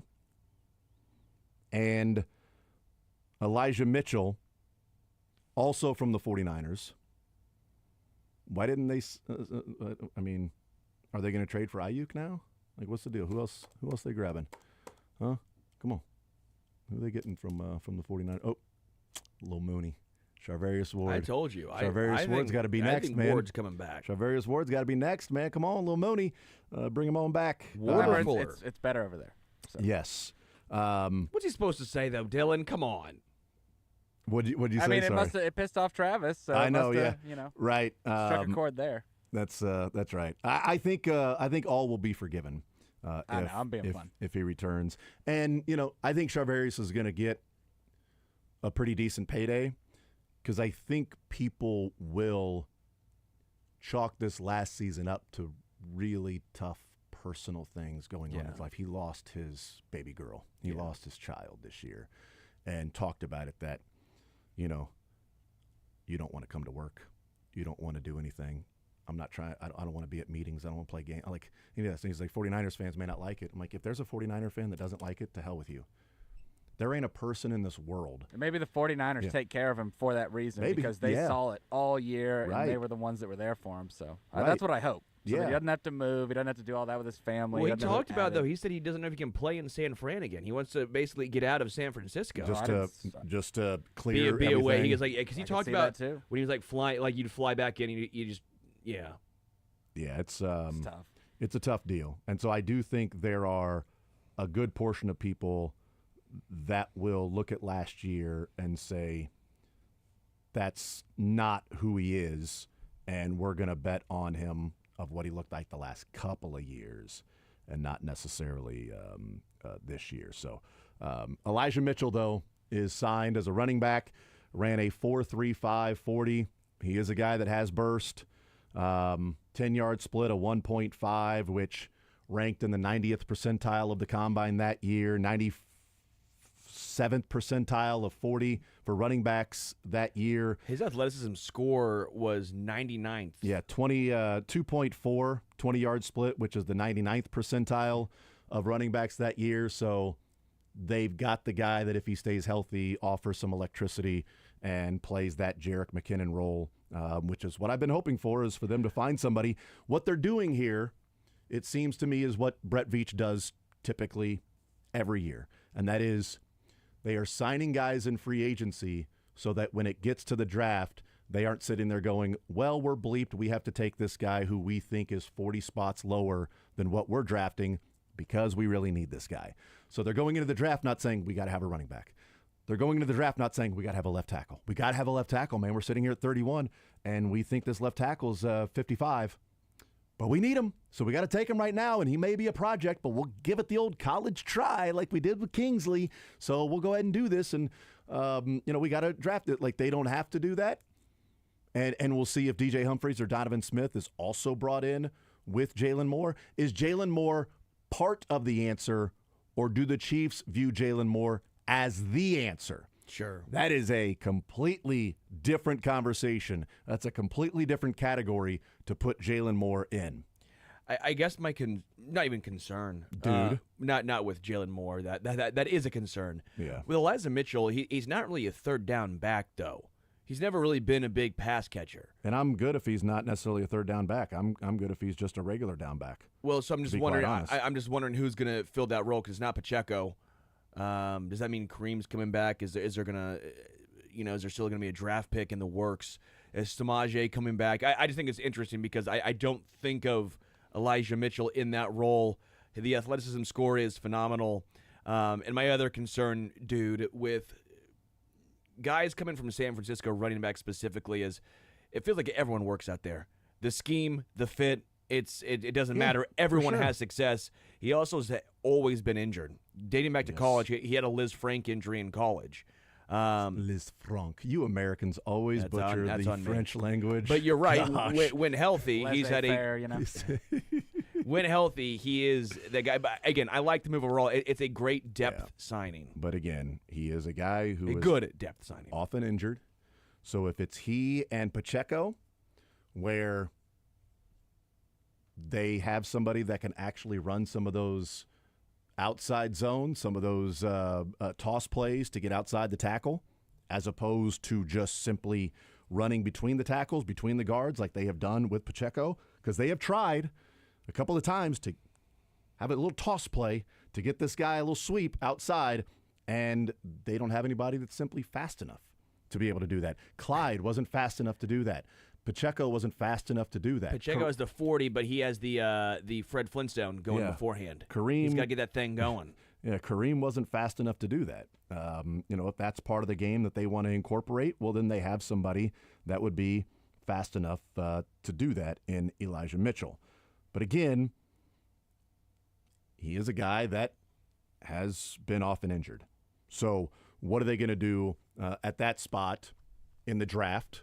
If they draft somebody else and they say, yeah, but Elijah Mitchell gave us the ability to leave the draft without saying we must have a running back. Jalen Moore allows us to leave the draft without saying we have to have a tackle.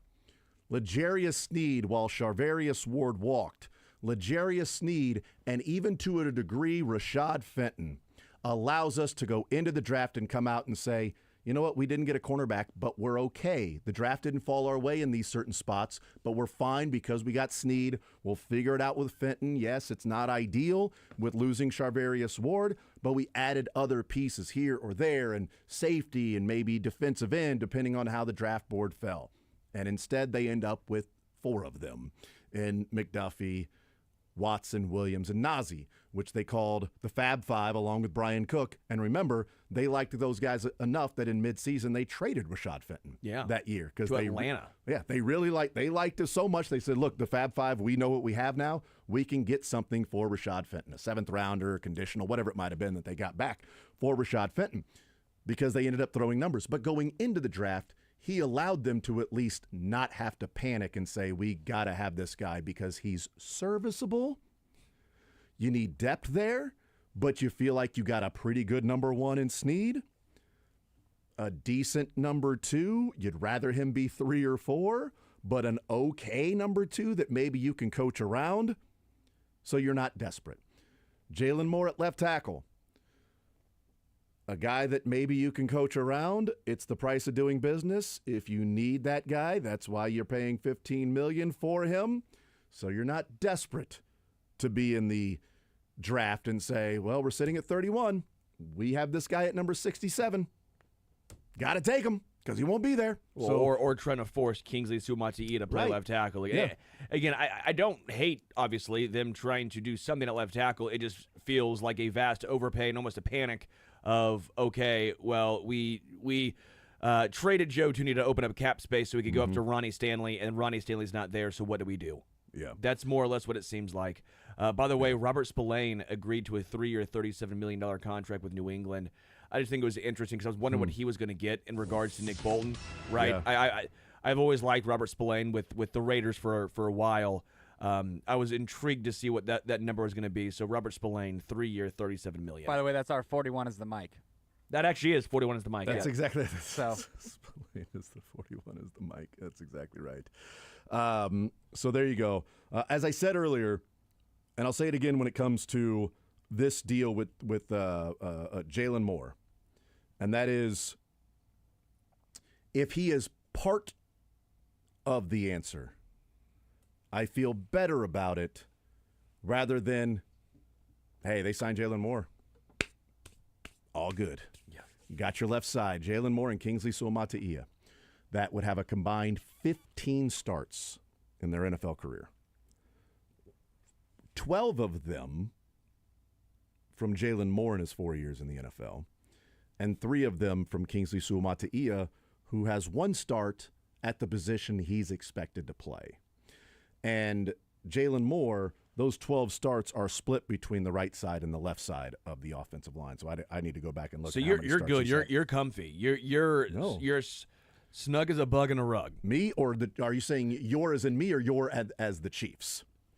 Because I'm being facetious. yeah, I was comfy with Ronnie Stanley. I was one of those that was pounding the table like Dave Tobe. Oh, the for Dave Ronnie. Tobe's pounding table. That's exactly right for Ronnie Stanley, because I wasn't as concerned with the injuries, because when you went and looked at it, it wasn't as extreme as people were making it out to be.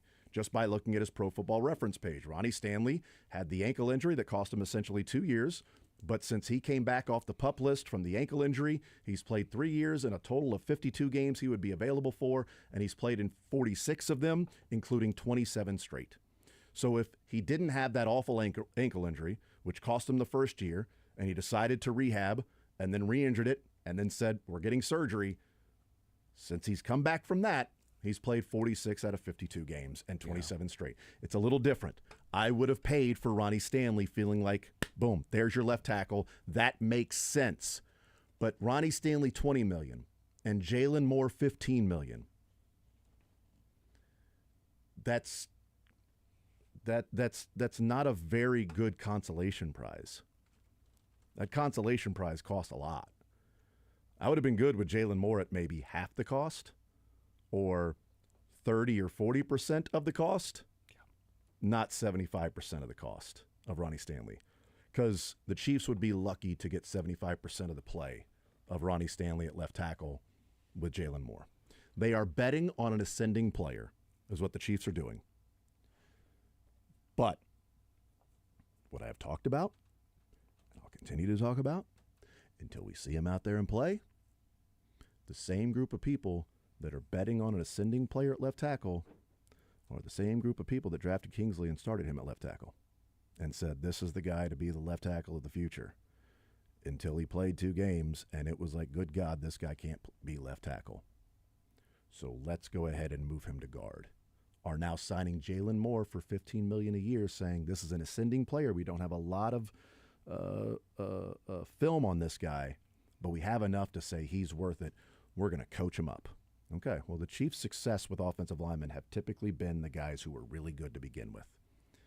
Now they're taking a guy who's an ascending player and could grow into this really good left tackle, so he's going to have to be scouted and viewed by the same group of people that did that with Kingsley, or developed by the same group of people that have been trying to develop Kingsley and Wanya and Niang and Caliendo and Jawan and on and on and on. Well, but look at Trey Smith. Yes, the best guard in the draft that had health concerns. Well, look at Creed Humphrey.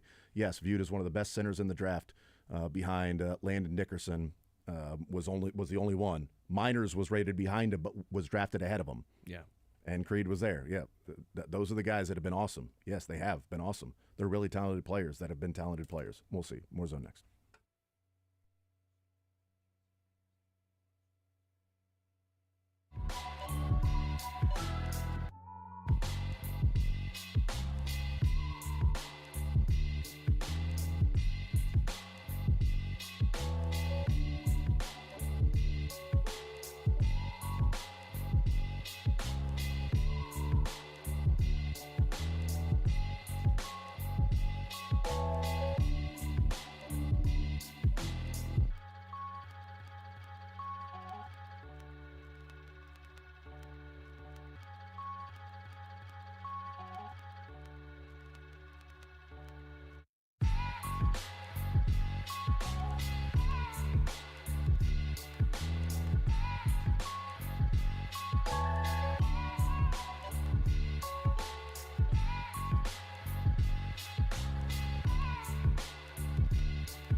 So, continue to follow this free agency. I wanted to see the Chiefs go out and sign a quote. Like, there are a number of players I would like to see the Chiefs go out and make a move for. I would like to see him sign Edge, an edge rusher, not Edgerrin James. Oh, I think the Edge like the guitars for you too. That's fine the too. Edge. But like Zadarius Smith, Dayo Odeyingbo from the Colts, who I think is a 100% Spags player. Dayo is. He's 6'6", 280, plays the edge, but slides down into defensive tackle. He's like a younger Mike Dana. He may not be a cheaper Mike Dana, but he's like a younger Mike Dana, sets the edge, plays the run, big motor guy, but plays 4-point stance, 3-point stance, and defensive tackle. But his main position is edge. Again, he is a Spags guy if there ever was one, or a couple of defensive tackles in Poona Ford or Tier Tart. But I also was interested in some cornerbacks for the Chiefs, and Russell Douglas, Paulson Adebo, and then Byron Murphy. I bring that up because Jordan Lewis from the Dallas Cowboys, who was pretty far down the cornerback free agency rankings, has just signed with the Jags. The numbers are not there except for he is now the highest paid nickel cornerback in the league. Jordan Lewis is. So Paulson Adebo just signed just now. Oh, did he? Okay. With Just the Chiefs? The Giants. With the Giants, yeah. I thought Adebo would get too much money for the Chiefs market, even with the big injury last year. That with an ascending player who's 27, I thought he would get maybe $14 million per year and be like, I don't think the Chiefs are in the market to sign a cornerback for that much money. You know, maybe they're in the market to, again, sign like Russell Douglas that might be, closer to a 2-year deal that might be $12 or $13 million per. But Jordan Lewis getting that money starts to throw a wrench in things. It's like Christian Kirk getting the money he did as a wide receiver. See, look, the salary cap rising means the value of contracts rise, but it also means more teams are retaining their free agents, which means the free agents out there become even more of a premium.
Everybody join Sports Radio 810 WHB and Miller Lite for the Miller Lite Fan Fest presented by Sports Radio 810 WHB at the KC Live Block Power and Light District for the Men's Big 12 basketball tournament that starts tomorrow afternoon. The first year we got afternoon games on a Tuesday, not just those couple of night games there, but some afternoon games on a Tuesday. They got team pep rallies, watch parties, contests, live music, great food, and some cold Miller Lite. And cold is not what it's going to be.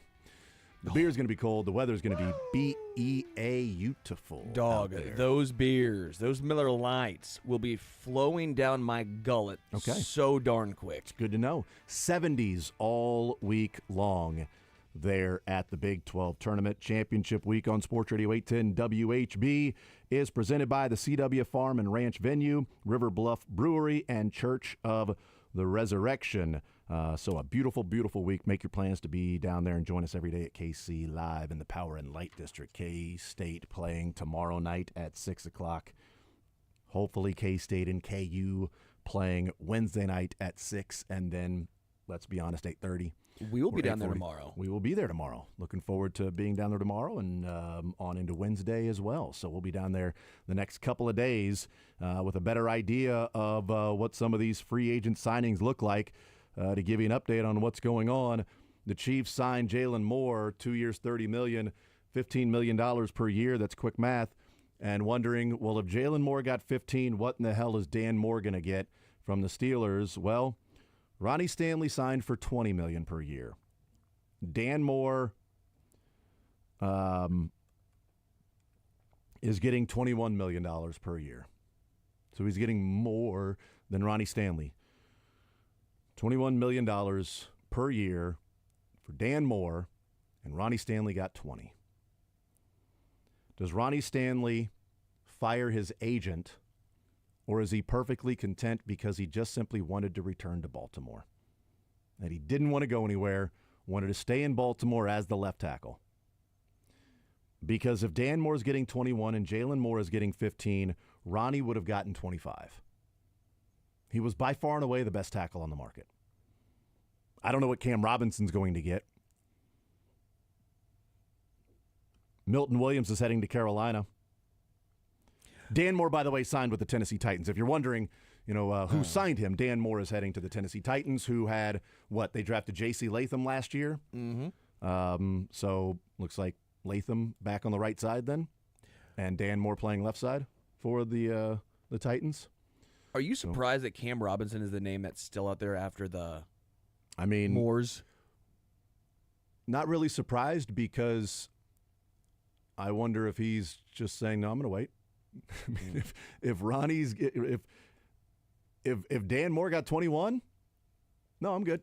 Now I can be open for business. Carlton Davis also is a guy that I was wondering what he would get on the open market. I didn't have him listed as a guy that I'd like to see the Chiefs go after, because he'd be priced out, and he is. 3 years, $60 million to the Patriots. Wow. So Carlton Davis getting $20 million per year.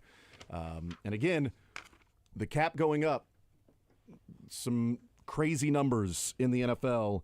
And you made the point, Sterling, that a number of years ago in the NBA free agent market that year, when all these NBA teams had the money to spend. Oh, dude. And the name that stood out was Alan Crabb. Alan Crabb signed like a 4-year, $72 million contract. Dude, Dellavedova was like, hold on, this guy's getting how much money per year? When you're looking up names and you're hearing these guys, make 8 figures per year, you're like, hold on, I got to look that dude up. Who even is that guy? And he's signing for $8 million, or 8 figures, I should say. He signed a 4-year, $75 million contract. Crab? Alan Crabb that offseason. I want to see what his the old stats were. What was that getting you back then? Not much. That got you 10.7 points per game. There you go. That's a lot. Javon Kinlaw to the Commanders for 3 years, $45 million. That was Bismack Biyombo. That was the big one. Oh my God. Remember that one? Yeah. Oh yeah. That was a crazy offseason. I think that's what we're looking at right now. That's what we're looking at right now. But again, this is my point about this whole thing is, we can get into seeing if the Trey Smith move was the right move. The puzzle isn't complete yet. it looks like we have a better view of what the puzzle may look like of Kingsley at left guard and Jalen Moore at left tackle right now. But this time, 2 years ago, we were saying Jawan Taylor's now your left tackle. Sure. They've signed Jawan Taylor to play left tackle. They're going to move him from the right side. They feel like he's athletic enough, good enough, he can make that transition. He's your left tackle. Until he wasn't. And he was your right tackle, and Donovan Smith was signed to play left tackle. And then they drafted Wanya Morris in the 3rd round, and he never really grew from a boy to a man. Being a part of Boys to Men. Anyway, so they did that. We've seen it. And so what's the puzzle ultimately look like at left tackle, left guard? Is that going to be better than what they would have paid for Joe Thuney on a 1-year contract? But also, we have to take into account, was Joe Thuney going to simply play on a 1-year contract that was left? Was Joe Thuney telling the Chiefs, I want an extension. I don't want to play on this 1-year deal. I want an extension. I don't want to be an AH about it. I don't want to make a scene and make a fuss. I'm Joe Bot Thuney. But I want an extension. Let's work on a deal. And maybe the Chiefs looked at the two of them and said, if we're going to extend one of these guys long term, let's extend the 26-year-old and Trey Smith so we can get something maybe for Joe Thuney. I don't want to assume that it would be like, okay, Joe Thuney on 1 year for $27 million of the salary cap if he didn't want to play on that last year of his contract and wanted an extension or to go somewhere else to get that extension. And maybe that's what they decided, is Joe Thuney saying, I want an extension or I'm open to be traded since I've got myself 4 rings already. 1 with the Pats, 3 with the Chiefs. I'm feeling good about it. Or 2 with the Chiefs. 2 with the Pats, 2 with the Chiefs. Either way, I got myself a handful of rings. All right. He struggles to open doors. That's exactly because right. It's tough. Yeah. Depend on the door. If it's a knob, then that's a little bit different. You know, other doors maybe he can just elbow. Right, you got that elbow thing. You can just do that thing. With groceries in your hand, it's a smart move. Yep. Some of the bigger doors that are just that big push thingy, so you can just turn your back to it and just push it open. But doors with the knob. Right. It's tough because of the rings that Joe Thuney has on his. So maybe his point was, I want to be phalanges. traded and not play with 1 year left or a contract extension. But let's say he was willing just to play out his contract at $27 million per year. Then the Chiefs got a 4th rounder to then, in theory, get cheaper on the left side. Kingsley Suamataia, can he play left guard? We'll see what he can amount to. But it's not just Kingsley Suamataia's number at left guard. You have to bake in $10 million for Joe Thuney. So if you're connecting the left side of the offensive line and you say Joe Thuney was 27 and DJ Humphries might be 3 or Donovan Smith might be 3 just to round up to an even number of 30, then what does Jalen Moore's contract look like at 2 years, $30 million? Is it $15 million apiece in the cap hit? What's the cap hit this year versus next year? And the cap hit for Kingsley Suamataia around, 1 or 2? So if it's $10 million already and $15 million for Jalen Moore, you're sitting at 25, and 2 for Kingsley, you're sitting at 27. So you save $3 million. You get a 4th round pick to have Jalen Moore and Kingsley on the left side, as opposed to $3 million more, no 4th rounder in 2026, and have DJ Humphries / Donovan Smith and Joe Thuney on the left side. If you're looking at this year, the obvious answer is the latter, is to have a Joe Thuney and have DJ Humphries or Donovan Smith. If you're looking long term, and Joe Thuney is going to walk anyway after 1 year, then there is a trust that you have to put into the front office that has gotten this team to 7 straight championship games and 3 straight Super Bowls, and they have won 3 Super Bowls with this front office. Different pieces, Brett Veach being the main one there, but different pieces coming and going, and now, we know with Poles and Borgonzi and guys like that are they right in Jalen Moore being an ascending player? Because if they're right, then can they get close to Orlando Brown for the next 2 years from him, and Kingsley playing a more natural position maybe for him at left guard, and you add in a 4th rounder, and maybe you find some pieces elsewhere to make your team better. But that's a lot of ifs versus what seemed to be a known bird in the hand. Yes. Because they were wrong on Jawan Taylor. and this has been my pushback since before all of this transpired and before we knew the name. I get it. You had to make this move first. It's a sunk cost at this point, but it was the whole reason why I was team Joe Thuney for one more year. Even if it's only one more year, this was the reason why. Because you're not saving any money, and I think you just got a whole lot worse on that left side. You do have the 4th rounder, so you have that in your back pocket, and if you're able to use that to trade up and maybe that guy turns into a stud, we all forget about this. But this was why people kept saying, well, is it Joe or Trey? You had to pick one. I go, it's not Joe or Trey. It's Joe or Ronnie Stanley. It's Joe or Cam Robinson. It's Joe or in this case, Jalen Moore. That's basically what it broke down to. Because, again, you and I, we don't know the exact contract details yet, but if it's a 2-year deal, you're not just backloading that thing. It's going to be more of a split than anything else we'd have to assume, right? So the contract itself is going to be. We don't know. I mean, we don't. But we'll have to see. I mean, maybe it's very wonky. It's going to be difficult for them to not re-sign Trace or extend Trey Smith with his 23.4 against the salary cap right now, and have something that wouldn't be almost exclusively like backloaded to next year, without then tapping into the Patrick Mahomes oil reserve money. That's the banana stand. Without getting into the banana stand, without going to the Cayman Islands to take a withdrawal, without tapping into that, which we think they will anyway.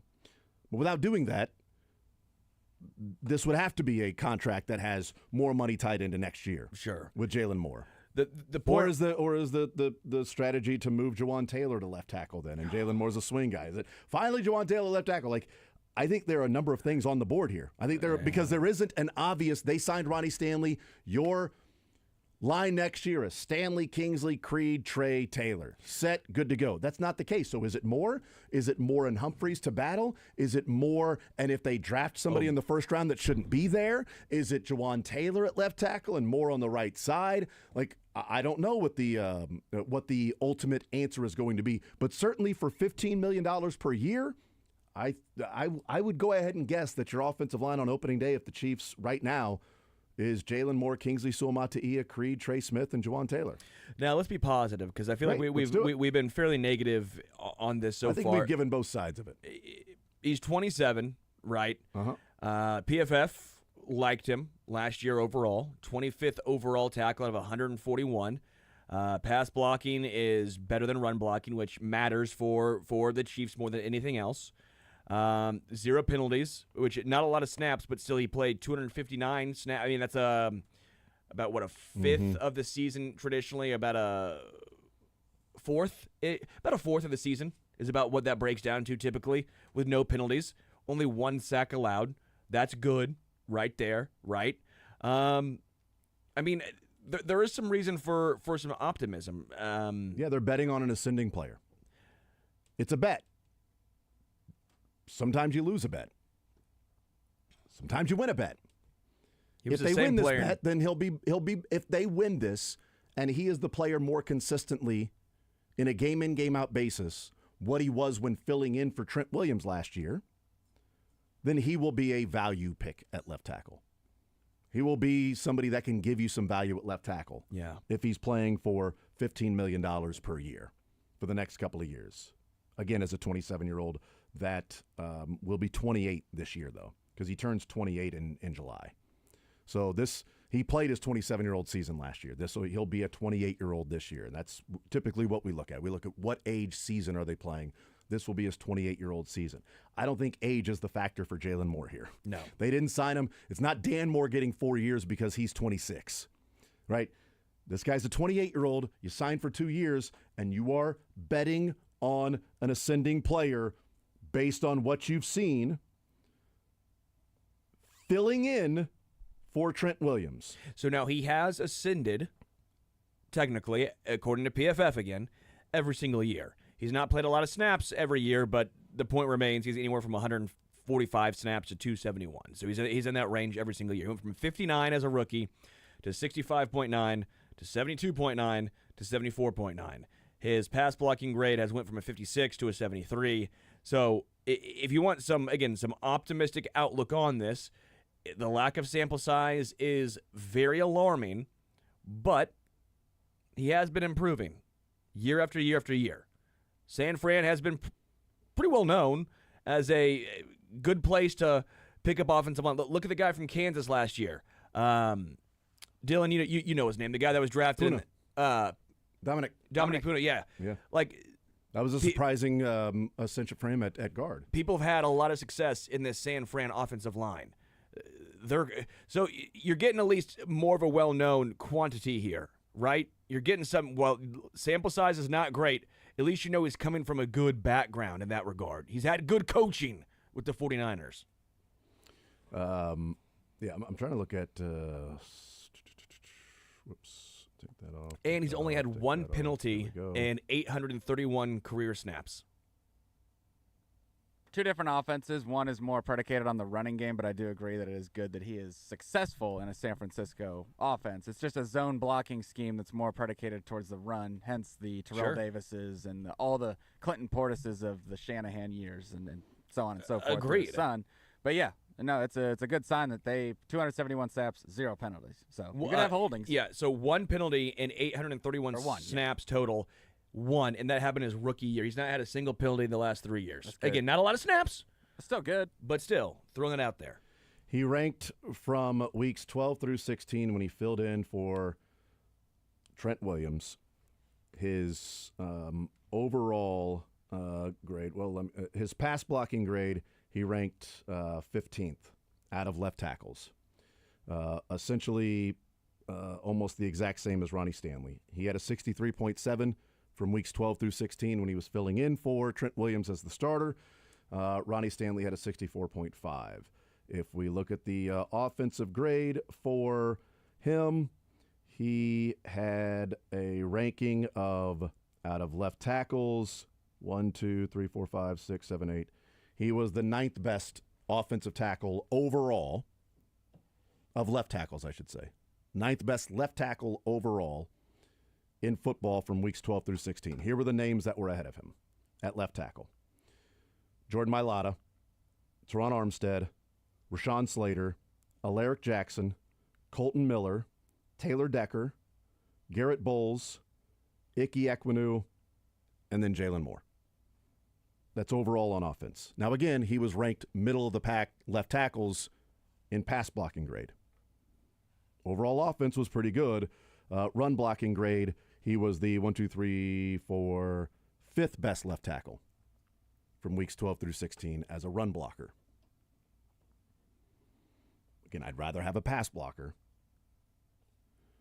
but he's a big guy. Kind of to my point, basically. Yeah, he's a big guy who is athletic enough, 6'4", 311.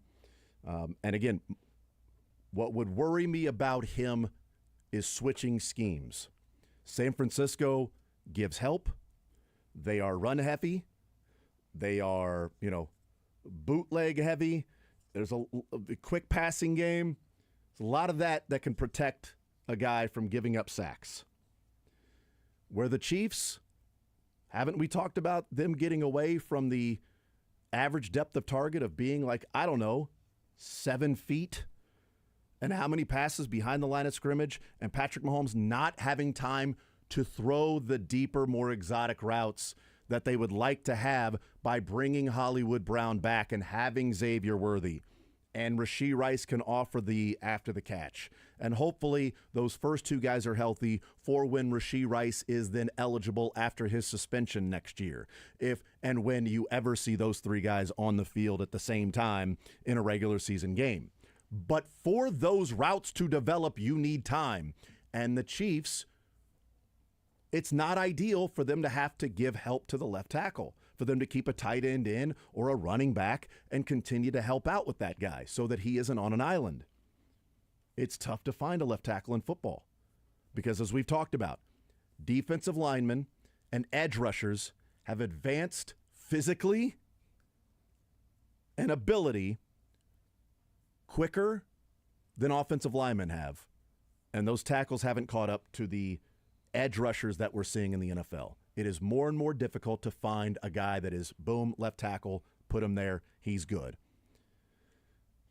Because Dan Moore is $21 million per year. That guy gave up 12 sacks last year. Yeah. Jalen Moore is $15 million per year. That guy's made 12 starts in his entire career. All right, there we go. We actually have some numbers. Who would you rather have, Dan Moore or Jalen Moore? Jalen Moore at 15 and only 2 years, then Dan Moore at 21 for 4. Agreed. 100% agreed. Because if Jalen Moore is a 2-year deal, that means they should structure it to where they can get out of it after 1. They should. Might even be backloaded.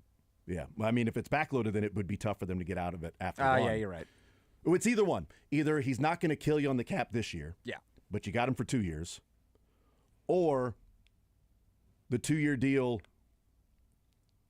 can be to where it's really a 1-year deal and they take a chance on him and then he ends up being depth as a swing tackle but not the answer. Whereas the Titans are placing a bigger bet on Dan Moore being their starting left tackle for the next minimum 3 years, and they hope 4. Now, it does help them by moving J.C. Latham back to his natural position at right tackle. They drafted Latham in the top 10 as a right tackle from Bama and moved him to the left side where he wasn't all that good. They've had a massive hole on the right side of their offensive line, so by signing Dan Moore, they are looking at it and saying, we just got better at 2 spots. We improved with our left tackle spot than what we got from Latham, and we are going to have a massive improvement on the right side because that's where he's naturally gifted and what he was good at. So maybe it makes a little more sense for the Titans to overpay for Dan Moore. But that's 4 years. That's a 4-year bet as opposed to a 2-year bet and what could be a 1-year bet for Jalen Moore. And if he's worth it, if he goes out and plays well, then his second year next year, if he's a starter all year and you're like, wow, this Jalen Moore is an ascending player and he's been damn good. Well, then next year at $15 million, he's going to be a steal. Or we might be talking about next year at $15 million going, good God, that's a sunk cost there. Yep. You got to deal with it like we're talking about with Juwan Taylor at $27 million. If we're picking which one, I'll take Jalen Moore. If you're picking a Moore. If I'm picking Jalen or Dan at the specific contracts they signed, I'll take Jalen Moore. That's my point. So at least there's that. Yep. There's that. Yeah, so, and we'll see what Cam Robinson gets. Because if Cam Robinson gets more than Dan Moore, which is more than Jalen Moore, which is way more than Sky Moore, I just wanted to keep going with the last names of Moores. Less. Or less. We'll see. Fact or fiction, more or less. Maybe, maybe not. So Matt St. Jean is at Matt St. Dream. Pretty good. Nice. Like it. Yeah. He is a writer for Pat's Pulpit, and they were also obviously in the left tackle search. But he had the New England's options at left tackle tweet last night. Cam Robinson last year allowed most pressures in NFL and cost money. Dan Moore, worst starting offensive tackle in 2023. Also cost more money. So he was kind of laying out the fact that there really aren't that great of options, and those two guys are probably going to command the most, if not, Ronnie Stanley. But Cam Robinson's like one of the most sought-after left tackles right now. Yeah, and that's probably why Cam Robinson hasn't signed yet. Right.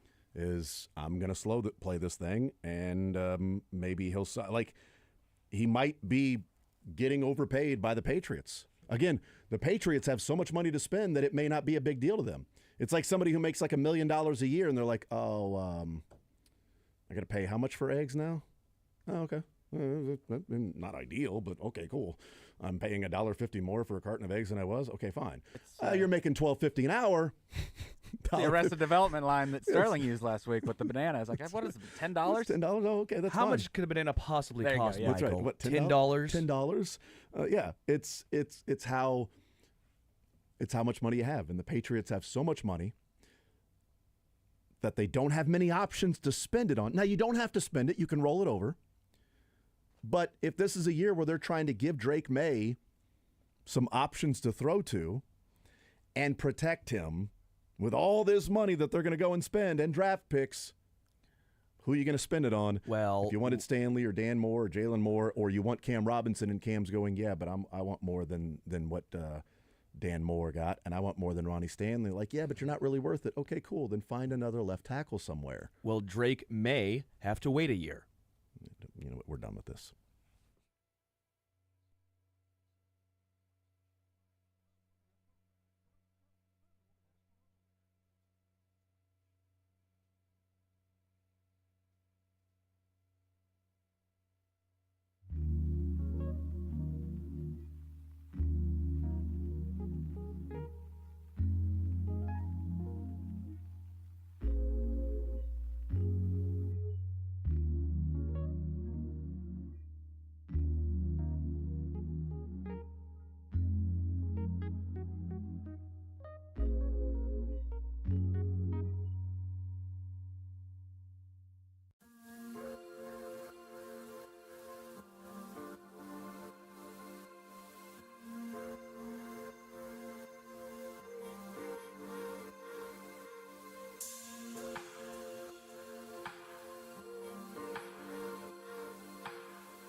In WHB, we got conference tournaments going on all over the place.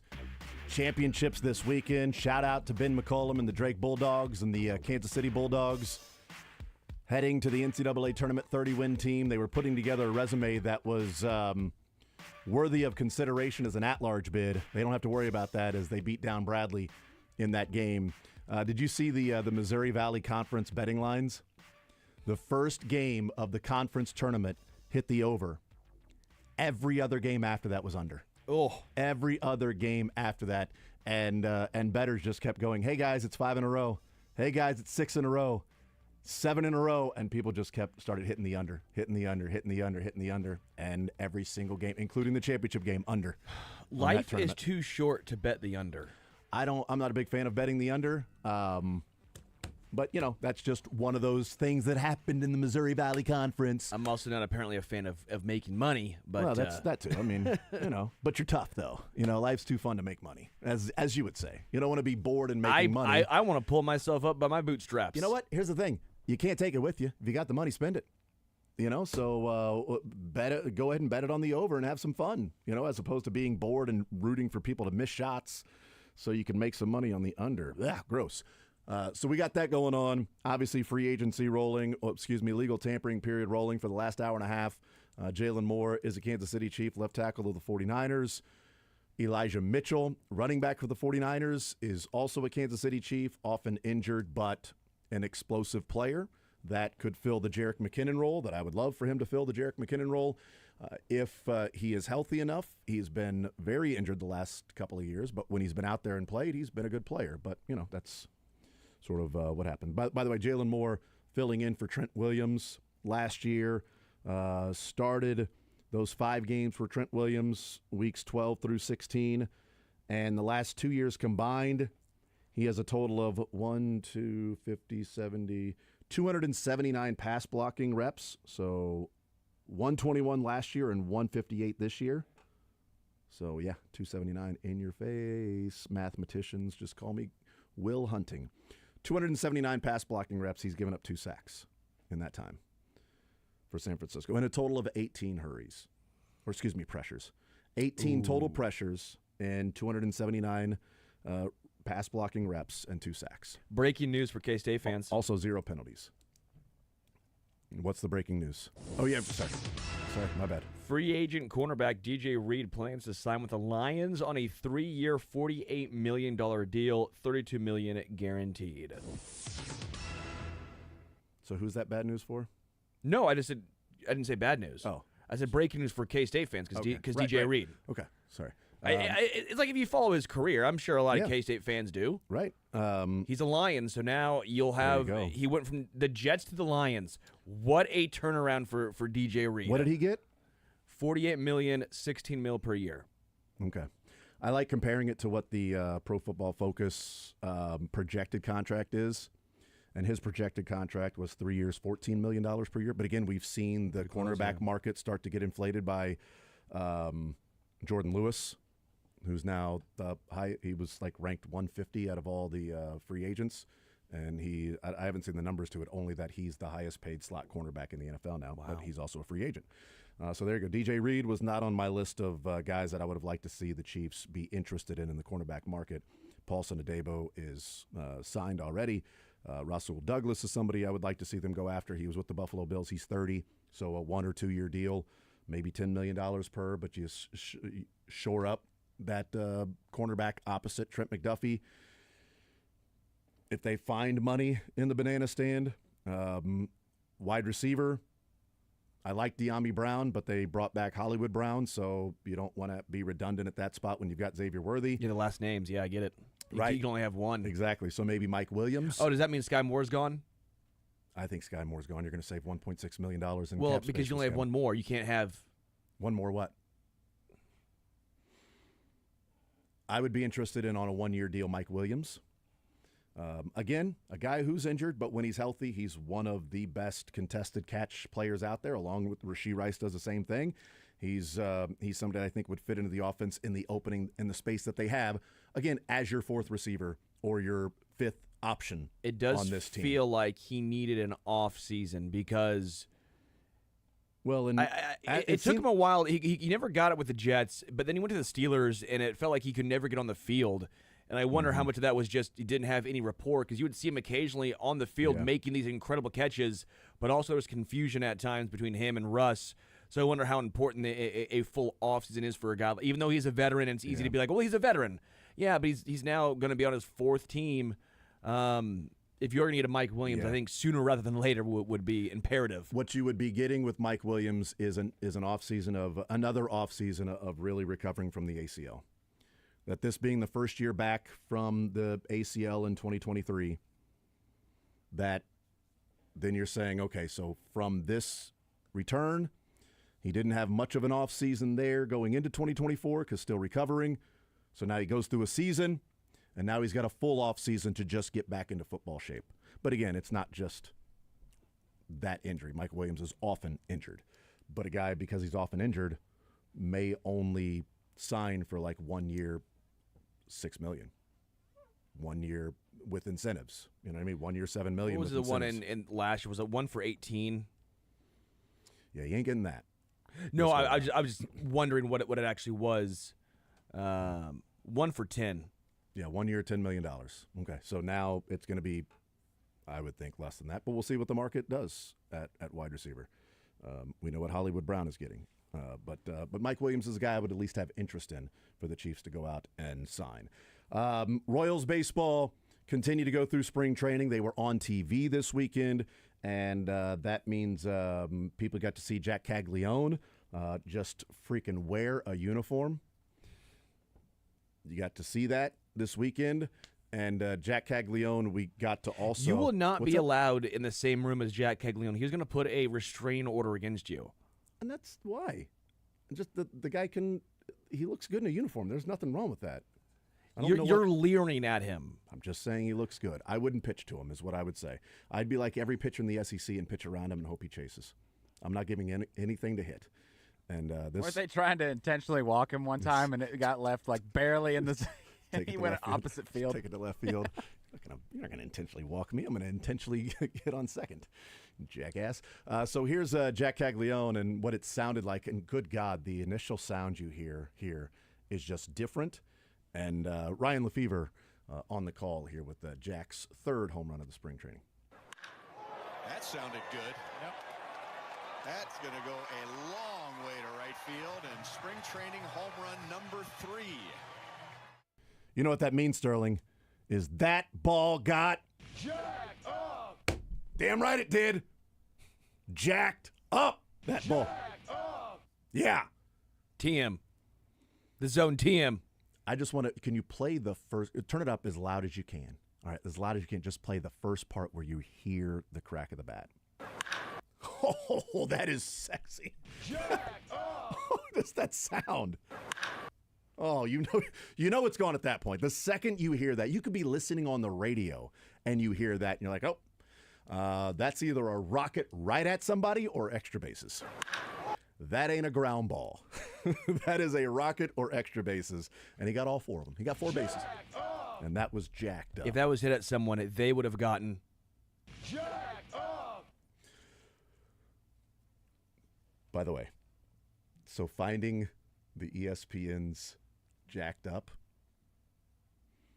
and loading that in, the top 5 jacked ups, including one with Derek Blaylock when he got hit by Nnamdi Asomugha. Mm-hmm. And they're talking about how hard Nnamdi hit him, and Nnamdi, and oh, look at Derek Blaylock, and he was doing the fencing mechanism. His hands were stretched. His hands were, in that position that we saw Tua and others, and he's laying there completely knocked out. And then that's when they offered, Derek Blaylock got jacked up. Let's go to number 2. Like, dude is laying there knocked. And they said, look at the hands. Oh, he got messed up with the hands like that with Derek Blaylock. That's what that's what we used to do with the NFL, man. Now it's like, oh my God, I hope he's okay. Oh no. It used to be, that guy got a concussion. He got Jacked up. and celebrated. And that is luckily that has changed. But that ball by Jack Caglione got Jacked up. I like that. That's the new Jack Caglione. Anytime he does something, Get jacked up, man. What happened to that ball? should we get shirts? Yes. That But you ball got to got spell jacked. it Jaced. Apostrophe D. JAC apostrophe D. JAC. Jack. Apostrophe Okay, D. I like it. Jacked up. And just show an exploding baseball. It's like a Randy Johnson bird. Off the bat, exploding baseball. Jacked. That sounded. So, like, can we just... Can we put Vinny in the outfield? Have we thought about this yet? Let's hear from Jack Caglione. Major League Baseball, MLB Network is doing their spring training tour, and they took a stop in Surprise, Arizona to talk with the Kansas City Royals, and a number of interviews that they had. Here's the interview they did. It's about 2 minutes long. A little quick one-on-one with Jack Caglione. I'd love to talk to you about being in part of that pitching depth, but obviously we're putting that aside for now. So let's start with that. Two-way talent in college. I know there was talk about you potentially doing both on this side. You've kind of put the pitching, at least in your back pocket for the time being. How are you with that decision as you're embarking on your first full season? I'm totally fine with it, to be honest with you. You know, it became such a big part of my identity at Florida. Being able to kind of just focus on one side of the ball is going to be, I think, super beneficial. And it's not to say that pitching's out the window, but for right now, they think that, you know, it's the best to focus on the hitting side and the defensive side of things and just tighten those up.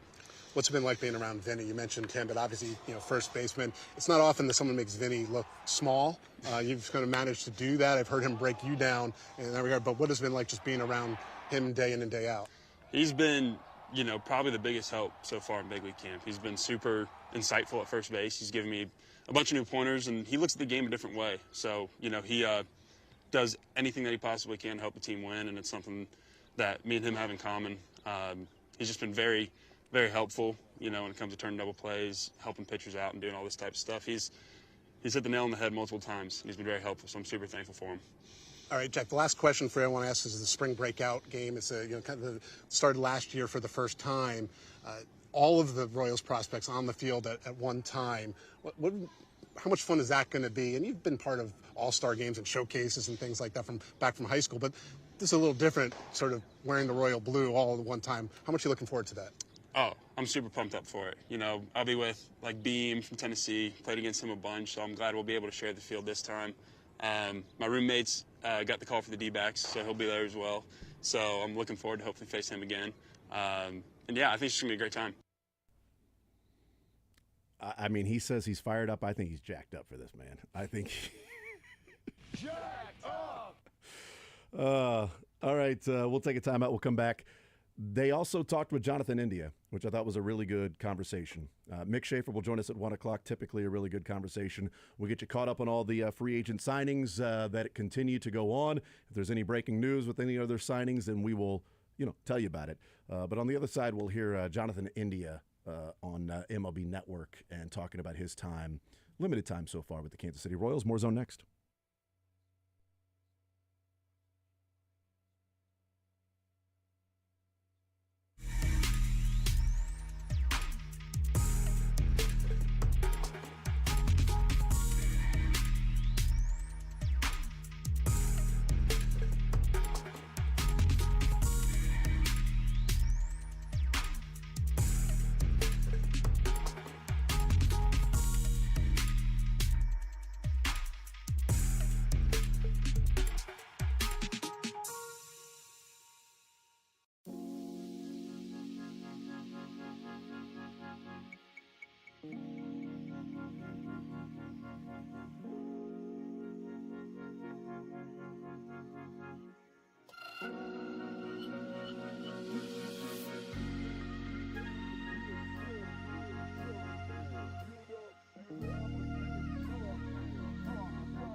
For joining us in the 1 o'clock hour. Chiefs signing Jalen Moore to play left tackle, or was with the 49ers throughout his career, filled in for Trent Williams last year when Trent Williams was injured.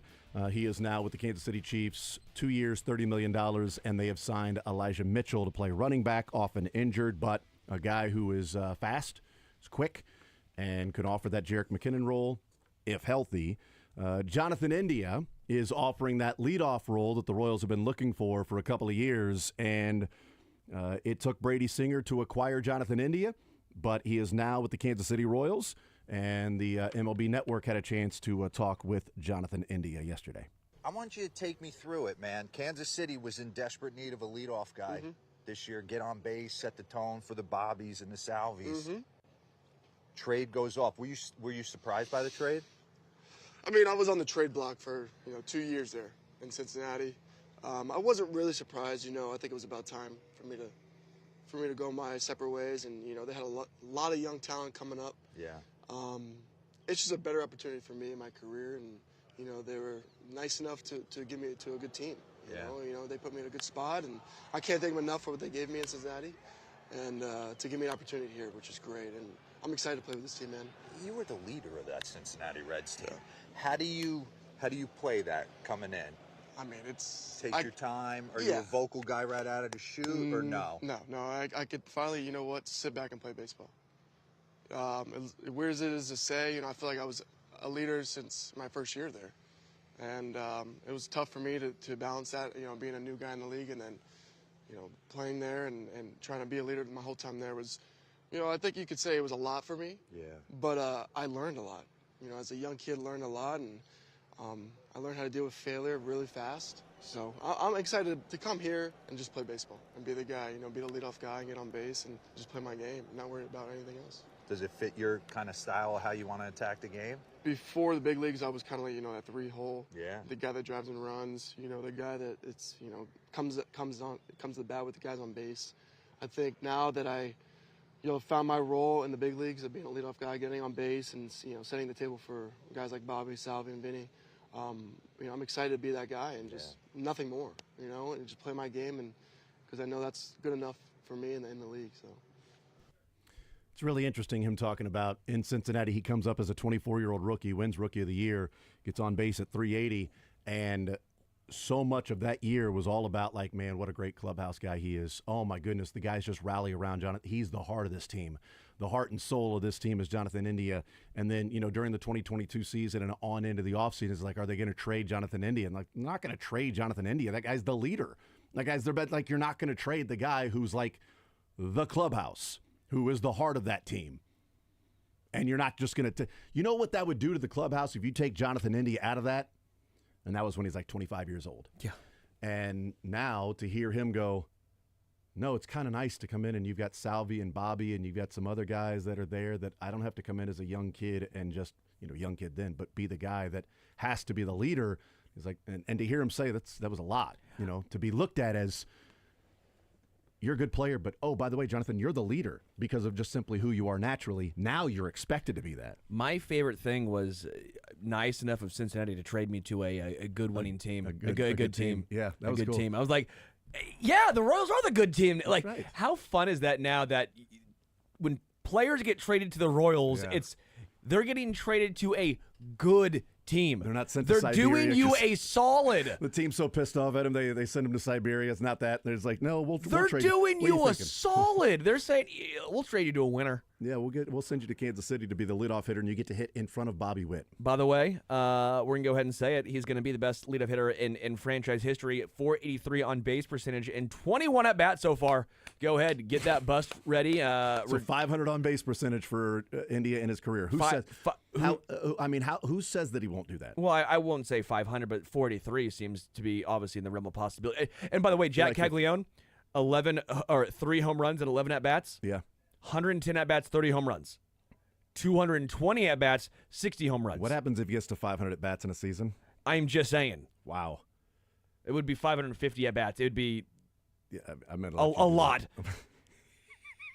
Is that the official? The official. A bleep ton. It'd be officially a lot. So all I'm saying is spring training, you take these. MJ Melendez, 2 triples already. OPS and over 1,000. Just going to happen. It's going to translate. We've never once been fooled by a spring training player or performance ever, I don't think. By the way, how about Jonathan India, though? He goes from leading off for the Reds to leading off for the Royals. So he goes from batting right in front of Ellie De La Cruz to batting in front of Bobby Witt Jr. He's going to run a lot. It's not too bad. Not too bad because, look, he couldn't clog up the bases for Ellie either. You know, like Ellie was hitting doubles and triples and lots of home runs. Setting steals records. Yes, and stealing 70 bags in a season. Bobby's the fastest player in baseball, so it's like, don't get stuck on the base pass. You're going to be getting chased by a gazelle. And he's like, yeah, I know. I had that last year. I'm aware. I know what it's like to hit in front of a superstar 22, 23-year-old.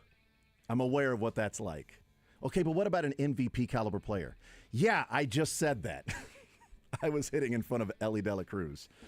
And by the way, when he hit in front of Ellie De La Cruz, his on-base percentage went from 330 in 23 back to 360 last year, hitting in front of Ellie.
810 WHB live at the KC Live block at the Power and Light District for the men's Big 12 basketball tournament getting underway tomorrow. That is 22 hours away from getting underway, featuring team pep rallies, watch parties, contests, live music, great food, cold Miller Lite, and it's going to be an absolutely beautiful week in the 70s this week. So make your plans now to join us every day at KC Live in the Power and Light District. And Championship Week on Sports Radio 810 WHB, brought to you by the CW Farm and Ranch Venue, River Bluff Brewery, and Church of the Resurrection. So K-State in action tomorrow night at 6 o'clock. If they get a win, I think they should knock off Arizona State. If they do, that Wednesday night session will be pretty well attended, with K-State and KU both playing the 6 and 8:30 game. K-State, Baylor, hopefully that's the case, and then KU versus either UCF or Utah, probably Utah. But that'll be a fun one that night with K-State and Kansas. And if they both win, then you get Thursday night of K-State, Texas Tech, and KU, Arizona. Ooh, that would be. Let's take them one day at a time, okay? I'm just saying. And you forgot about who's who's tipping off the tournament, if you will. Cincinnati and Oklahoma State. Oklahoma State. So I forgot about Dre. Sorry about that. Yeah, I forgot about Dre. Peter Polk is going to be there, and they're pumped about it and excited. Got Oklahoma State taking on Jizzle James. That's right. Jizzle James plays for Cincinnati. That is Edgerrin James' son. That is correct, sir. And in fact, there is breaking news. The Chiefs just signed Edgerrin James. So, by the way, Dylan just sprinted over to press the breaking news sounder. I apologize, Dylan. It's my fault. So there you go. Who would have thought that on March 10th the standings and rankings come out, and that High Point would have more votes than Kansas for the top 25? Oh, really? High Point has 4. KU has 3. Did Drake? I put Drake in. Are they in? Drake is 26, just not in. 24th. Missouri is 21 for everyone listening. They fell. Mick had Drake in this top 25. Drake's out in the hallway fixing stuff with his Drake shirt on, and was wondering about why Drake isn't ranked. And Mick had Drake ranked. Drake. So there you go. Drake was next man up. Bubble Boy. The maybe next week because they're not playing this week, right? Shout out to Ben McCollum. And again, I said this in the first hour. Dan Wetzel wrote a really, really good article on Ben McCollum. And it's not just on Ben McCollum, but the Drake players in general, and sort of about if you have ever been the underdog or felt like you've been overlooked or not getting a chance to prove that you're good enough to do something because of at a certain level or whatever it is, Drake is your NCAA tournament team. And talks about all the Division II kids at Northwest Missouri State, local kids here from Kansas City, Ben McCollum not getting chances to be a Division I head coach, and athletic directors passing on him because he's a Division II guy. And now you've got Greg Doyle at the Indy Star writing about the next Indiana coach should be Ben McCollum at Drake. I mean, he I'm not saying he will, but he could go from Northwest Missouri State 2 years ago to Bloomington and like $6.5 million per year in a matter of like 24 months for Ben McCollum. And maybe Bennett Sturtz will be on his like 9th year of eligibility. Bring him up. Why not be a Bearcat, a Bulldog, and a Hoosier? Why not? I feel like this validates kind of what we knew around here for years, in that like I don't think he needed this step into the Valley and Drake. Now look, the Valley's a good mid-major conference. It's not like it's the Southland or the MEAC. Some of these others that are towards the bottom. Been a good team too. Been a good program, and I was surprised because I was in St. Louis with my daughter for volleyball all weekend, and so you had all the Valley fans were there. I would have thought had Drake lost to Bradley that would have been a 2-bid league, but they're like, no, I don't think Drake would have made it. Yeah, they had a resume that would give him an argument, but Norlander and those guys were hear me out. If was like Georgia they were and Oklahoma has any question, like that's I think so everybody, dumb. I think all of us it's would dumb, agree. but I don't. But I don't think they would have. I think all of us would agree we'd rather have Drake over like 5-13 OU team. We'd rather do that, but the committee probably isn't putting him in, at least from a lot of the bracketologists that are talking about it and looking at it and saying, what are the best wins for Drake this year? But I'm glad that they took care of business and they didn't have to worry about getting selected as an at-large or not. And look, Bradley's a good team too, and there's some other decent teams in that conference. But it's been Drake all year long. They had the 2 losses in a row, and they caught one more But I mean, 30-3. I had them ranked earlier in the season when they had good wins over Miami and Kansas State, and maybe we thought those teams were going to be better at the time than what they were, and that certainly didn't help them with the net ranking and Ken Palm and all the other analytics. But if you watch them when we saw them at Sprint Center and we see them in other games, you're like, that's a team that could win games in the NCAA tournament. They could games plural. Yes. They're that good. It's a team that you're not going to want to see if you're a 5 seed and they're sitting on the 12 line. Yeah, I'm like, really, a 30-win team. Like, who might that be? It could be like a Wisconsin. Would they be a 5, or maybe a Clemson? Clemson as a 5, you're shaking in your boots, or you should be like some Missouri. SEC team that's just had a gauntlet, but is actually not that bad. Let me Missouri. Let me pull up the bracket matrix of the fives. Mizzou Drake. Yeah, the 5s at bracket matrix. Nice job, Mick. The 5 seeds right now at bracket matrix are Clemson, Michigan, Oregon, and St. Mary's. Out of the West Coast. Wow, St. Mary's is a 5. Those are the 5 seeds. It feels like they're always Oregon the 5 too, huh? seed. Yeah. Like St. Mary's is just penciled in every year as the 5 or a 4 seed. Now, if you want to look at the last couple of 4s and the first couple of 6s, that you would say would be right around the 5. So the last 2 4s at bracket matrix, which is now 103 brackets they've looked at. So last 2 4s at bracket matrix are Maryland and Arizona, and the first 2 teams on the 6 line are Missouri and Louisville. So you would be looking at a group of Maryland, Arizona, Clemson, Michigan, Oregon, St. Mary's, Missouri, Louisville that would get Drake in that first round. And I've already said it. I'm already picturing it. It's going to be Missouri and Drake, and I'm going to be pissed off. And I'm going to be like, are you freaking kidding me that you're really putting great. Well, I would love that Mizzou got a 5 seed at this point. Not if the 12 is Drake. I'll take a 6. That's true. Yeah, you're right. Yes, it's all about matchups. But it means the 11 is Indiana. I was worried. I'll take Indiana. I'll take the 6-11 matchup, Missouri and Indiana, because then I would play Tamar Bates a lot, like I would have played Marcus Warwick a lot. But I'm just saying, who's what word would you use to describe your feelings? It would be, like when Shaq said, "Rip it. I can score a bucket, bases loaded, knock it out the park like Kirby Puckett. Tisket a tasket, I'll rip down the basket. Yeah, but can you rock the mic? How can you ask it? I flow like a stream, Betty at a river. You need to call me mailman because Carl can't deliver." That was from Shaq Diesel. Everybody knows that song. Well, he's a rapper I've heard of. Yeah, see, there you go. Another rapper you've heard of, Tech 9. Yeah. Live tomorrow at 8 o'clock in the morning on a new day with SSJ.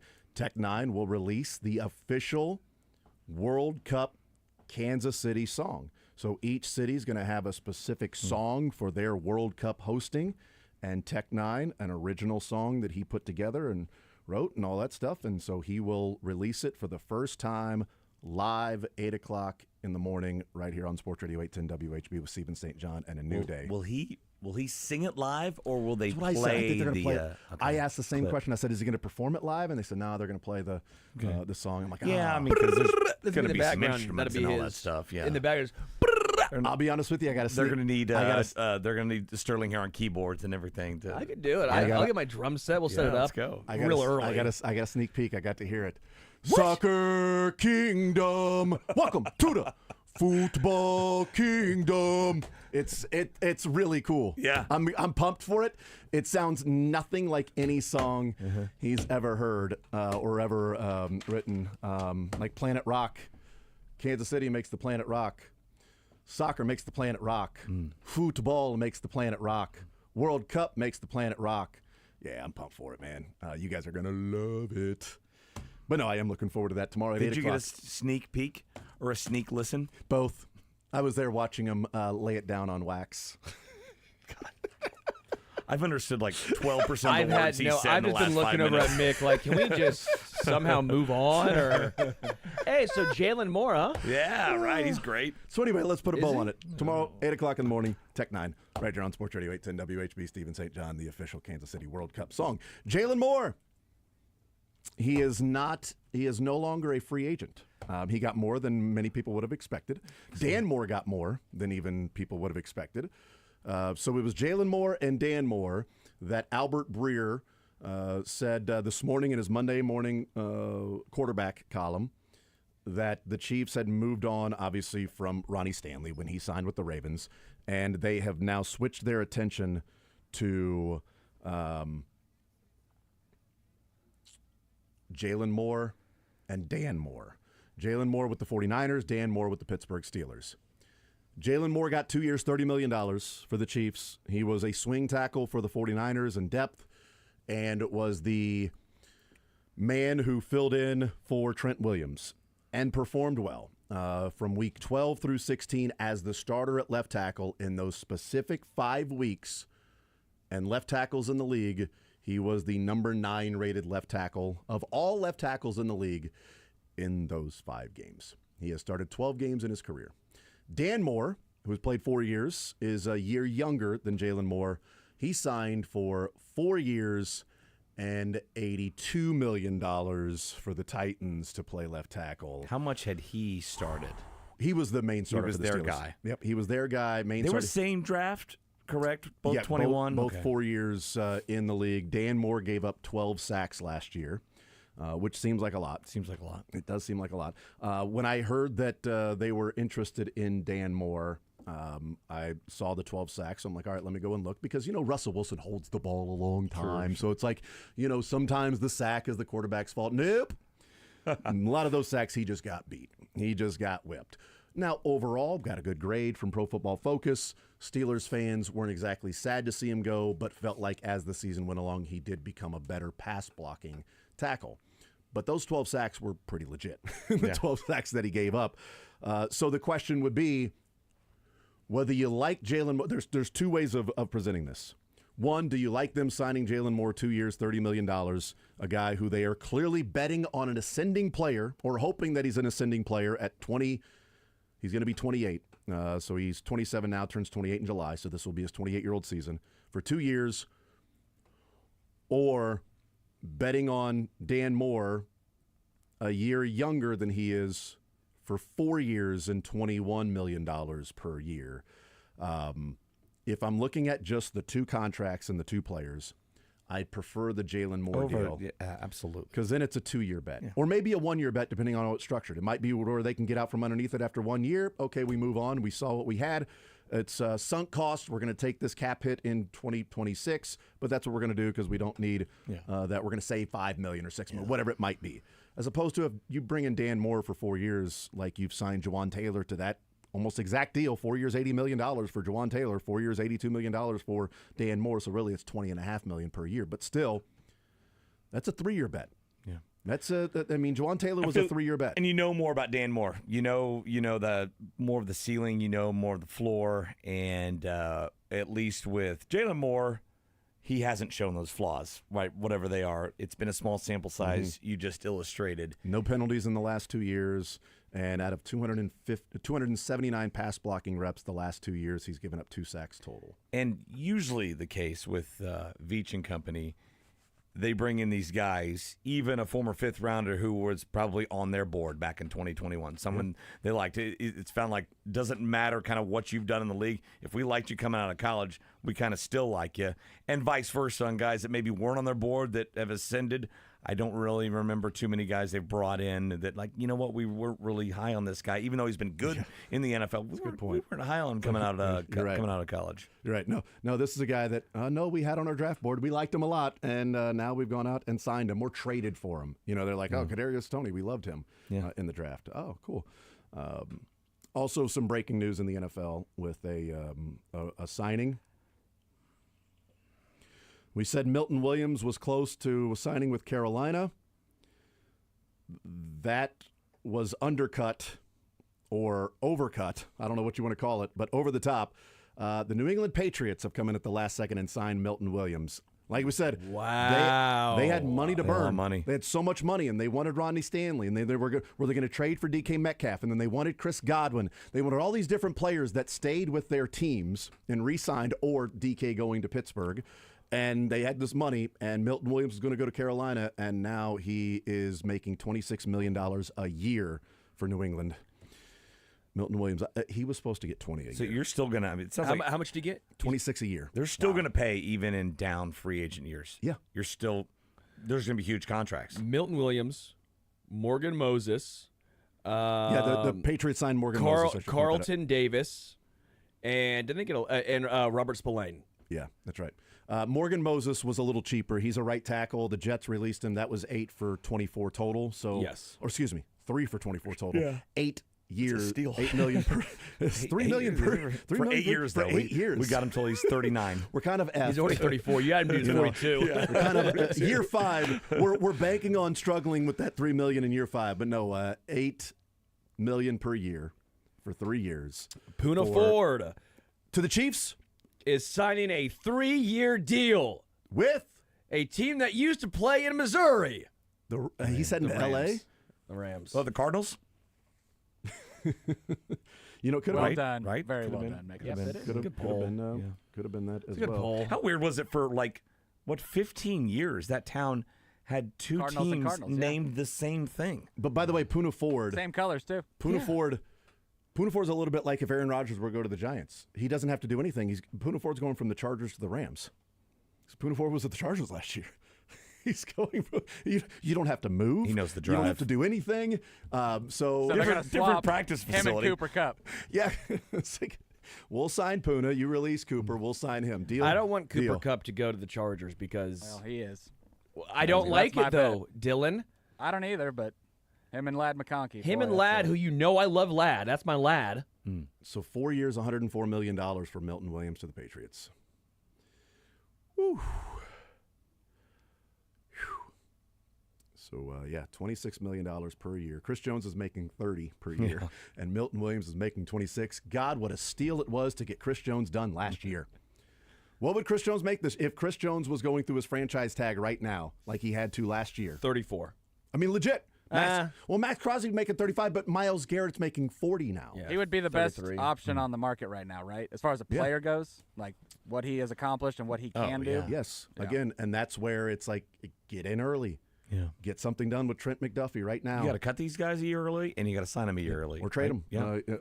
Sign Trent McDuffie right now. Don't Right do when the- you draft him, If sign him. if I'm a player's agent, it takes 2 to tango, and I'm Right. not trying to come to the table. I'm waiting until the Yeah, end, like you that's were true. saying earlier. But if you're Trent McDuffie, like, okay, do you wait this full year? Yeah, look, you got first round money, so you're not starving.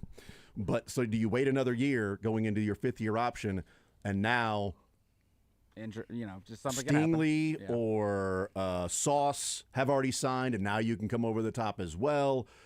To where now it's like, okay, J.C. Horn's making 25, so Trent, we're going to give you 25, and he's like, well, because like 2 days ago, it's like, well, Surtain's making 24.1. I don't know. Do you give him Surtain money? Yeah. I'd love to give him Surtain money Now? right now. I'll give him. Yes, I'll give him Surtain money right now. It's like Myles Garrett. He wanted 3 things. Right. He wanted a new contract. He wanted to play with a franchise with a stable quarterback and in a warm weather environment. And he got a new contract. Well, he wanted to play. He wanted to play for a winner, For and the four- Browns said, "We'll That's give right, you a 40 winner. mil a year." Right, a And winner. then Myles Garrett goes, "Well, that makes me a winner." I'm a winner. So I won. No, look, Cleveland. It's been great. I mean, you guys look. I've grown from a boy to a man coming here from A&M, and I love the city. I love everything about it. I love being here, but it's just not working out anymore. I want to go somewhere where I got a chance to really, really win. I want to do this. What's that? Did you say 30? No, you said 40.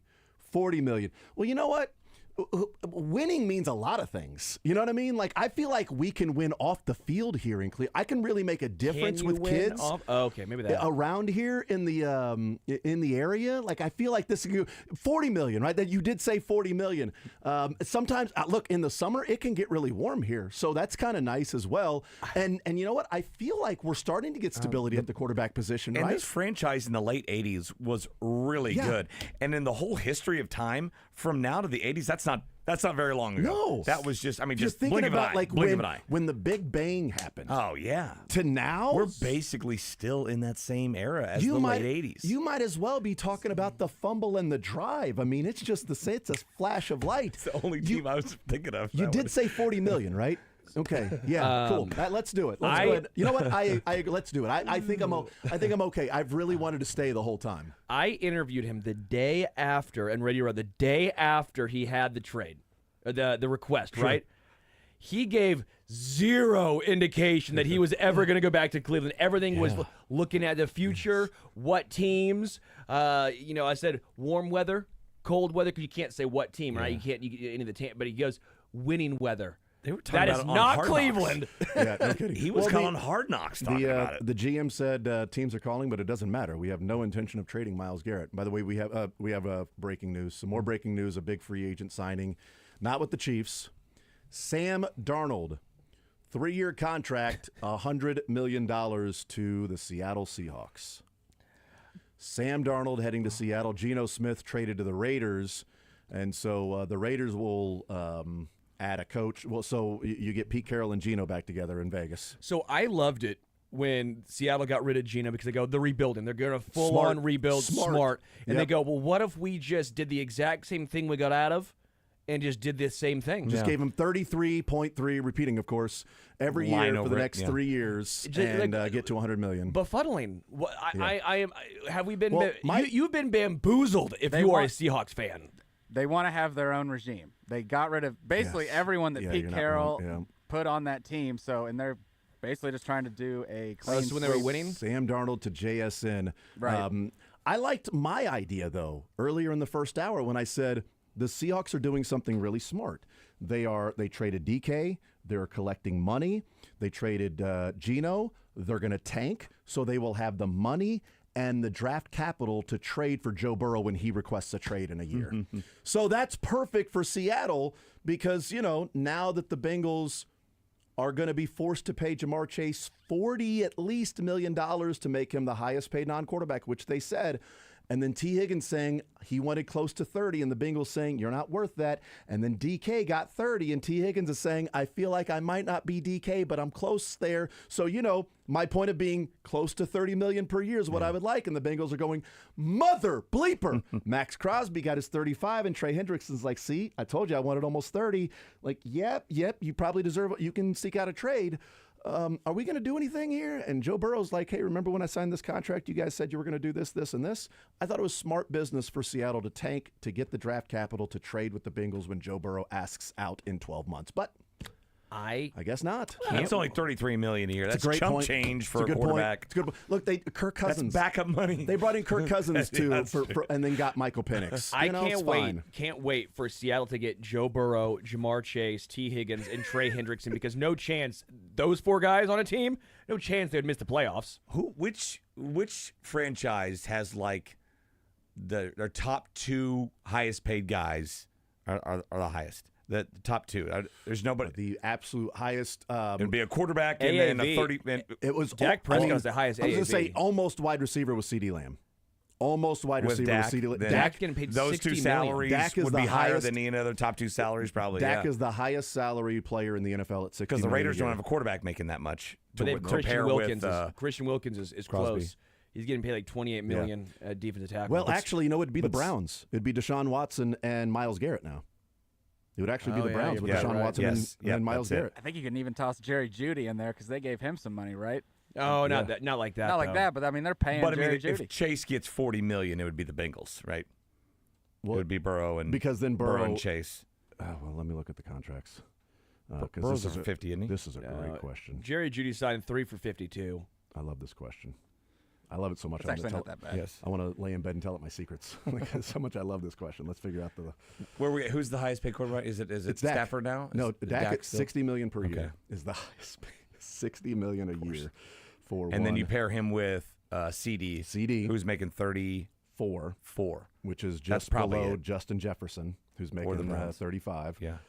And now let's see what Deshaun Watson and Myles Garrett are getting. So, we'll give the mouse on the wheel downstairs a little bit more cheese to get that electricity rolling in the internet. I'm glad I asked. I figured you guys might know the top 2, so I'm glad I didn't ask the top 3 because that. Now I got to do even more work. I gotta do more. Well, how about this? We'll top do 3. You know what? What if we do this and learn funniest best? We'll learn about it. It could be the funniest, and maybe it's the best. Next.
This isn't the new song? Okay. I was wrong. I apologize for being wrong. There's a first time for everything, folks. But what I am right about is that Tech 9 tomorrow, 8 o'clock in the morning on A New Day with Stephen St. John will be playing for the first time, releasing the official Kansas City World Cup song that he and the welcoming committee, all of that, have come together, and he has produced this song, and it will be released tomorrow, 8 o'clock in the morning with Stephen St. John on A New Day right here on Sports Radio 810 WHB. It's a good get. Well done, guys. Thank you. I'm It was all me. very pumped about Are it. you going to actually come in early for once, or no? I come in early all the time. He'll be here at 9:30 to say, what did it sound like, guys? I can't wait to hear it. We had a meeting this morning. I was here early. Wow. I came early. All right, so if you are, we're going to play some Learn Funniest Best, and it is presented by Citywide Remodelers. If you are ready to turn your house into your dream home, upgrade your bedroom, kitchen, and bathrooms with top-notch craftsmanship, visit Citywide Remodelers at citywideremodelers.com. I'm going to start combining the I tried to make cuts that Sterling has and make it into one massive cut, kind of like what are you listen or talking lose, about? so. I have no idea there, Sterling. We're a week away from the bracket of sound, right? Oh, yeah. Dylan, I have this no time, idea. This time what next you- week. Oh, yeah. Literally So this time I'm so next week, excited. we'll be playing the we'll be releasing a region. All right, so what I learned from the weekend is that, you know what? Players are full of bleep when they were talking about what new media versus old media. You know, players, they don't like the old media and how the media will just take something and run with it and just make stuff up. And now that the players have a platform with these podcasts, they can control the message. And it's not going to be like the old media that's just going to make stuff up and throw stuff out there. That's not going to happen. Well, Draymond Green on his podcast with Baron Davis said that Karl Anthony Towns was missing the game against the Warriors because he was ducking Jimmy Butler. Jimmy Butler, Karl Anthony Towns had the issue with the Minnesota Timberwolves. And so he said on his podcast, like, people are saying, ha, ha, ha. And Baron Davis like, hey, that happens in the NBA. He's like, yeah, Karl Anthony, all of a sudden, I don't know what his injury is or sickness, but all of a sudden he's not playing and Jimmy Butler's coming to town. I'm just saying. So after the game was over, Draymond Green was notified why Karl Anthony Towns missed that game. But, new media, old media, we're going to be different. Let's take a listen to Draymond Green when he was corrected as to why Karl Anthony Towns was actually missing the game. It was for a funeral for a family friend. Here's Draymond and his response to learning that. You seen your reaction today to your comments about Cat? No. And are you aware of what the circumstances were? No. No. What's the circumstance? Apparently he said he was at a funeral for a family friend. Oh man, that's unfortunate. I'm sorry to hear that. That sucks. But my comments that I made was what I heard was this. And that's what I heard. So I do, send my well wishes to him and his family. None of us, it's inevitable. We all experience death in one way or another, and we'll all experience it in the same way one day. So it's unfortunate. You never wish that on anybody, but the Draymond Green show with Baron Davis must go on. So I definitely, wish them well and wish their family well and grieving, because we all go through that and it's never easy for anyone. But the Draymond Green show with Baron Davis will go on. I don't know. So maybe new media is the same as old media. It's just what I heard. I put it out there. It's just what I heard. That sucks that he was at a funeral for a family friend, but this podcast is going to continue. Just saying. It's almost like it needs to be said. Boy, can you imagine if what the players' reaction would be if there was a media member that was wrote a column about saying, Karl Anthony Towns missing because he was ducking Jimmy Butler, and we found out it was because of a funeral? That media member would be getting roasted. But I guess new media is just like old media. Maybe they're full of bleep. Well, I mean, because if no you're one takes telling me Draymond seriously. that Draymond, exactly, is a hypocrite, that's wild. Yeah. It's kind of impressive. He just gets kind of feel like owned in this way so much, but he keeps pushing through. Like Keeps just no it must go self-awareness on. whatsoever. Must. Draymond Green. I'm surprised he didn't drop a third. Well, it kind of did. The He did Draymond with Green, with Green Baron show Davis with show. Baron must go on. Breaking news. Is that the name of their show? Breaking Yeah. news. So dumb. Justin Fields is signing with the New York Jets. So that means when you get DK Metcalf and George Pickens, guys that like to run deep, you probably want to retain Russell Wilson, who likes to throw the deep ball, not just have Justin Fields that doesn't like to throw the ball. I'm just saying. We'll see what happens in Pittsburgh. But learned, Sterling, to you. I learned how to line dance, pretty good, pretty Nice. well. That's a learn. That's a yeah, good I learn. went and did a line dancing class. Couldn't cut What? that. Just went and did a line. Dancing class. Yeah, I went and did a line. Dancing class. Dancing class. Nice. And it was great. Learned how to cut a rug, and it was a blast, actually. I had a really good time doing this. I know some line dances, but I learned boot, scoot, and boogie. Oh, yeah. Did you get down, you turn around, go to town? I did do all those things, actually. Nice. You have a big country bar night planned or a maybe wedding? we also go to learned some Roadhouse more. Ruby's? We learned some one to Michael Jackson. We learned a Cool in the Gang as well. So we really hit all gamuts were hit Good for you. Good for you. But I learned line dancing. It was a lot of fun. I thoroughly enjoyed myself. There you go. Mick, what'd you learn? You're going to kick me out. Oh, good. St. Louis has a good barbecue spot. Well, I think most cities have a good barbecue spot here. Okay, not you're good with Philly. that. Yeah. Sugar Fire. We ate there. It's like a sacrilege on Saturday. Yeah. We ate there. I'm like, well, I'm going to hate this.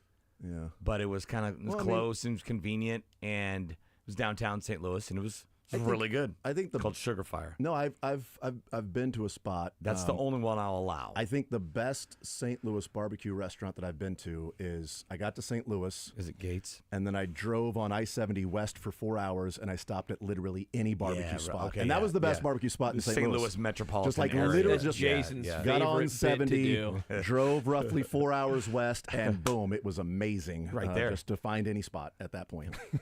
There you go. That's what you learned.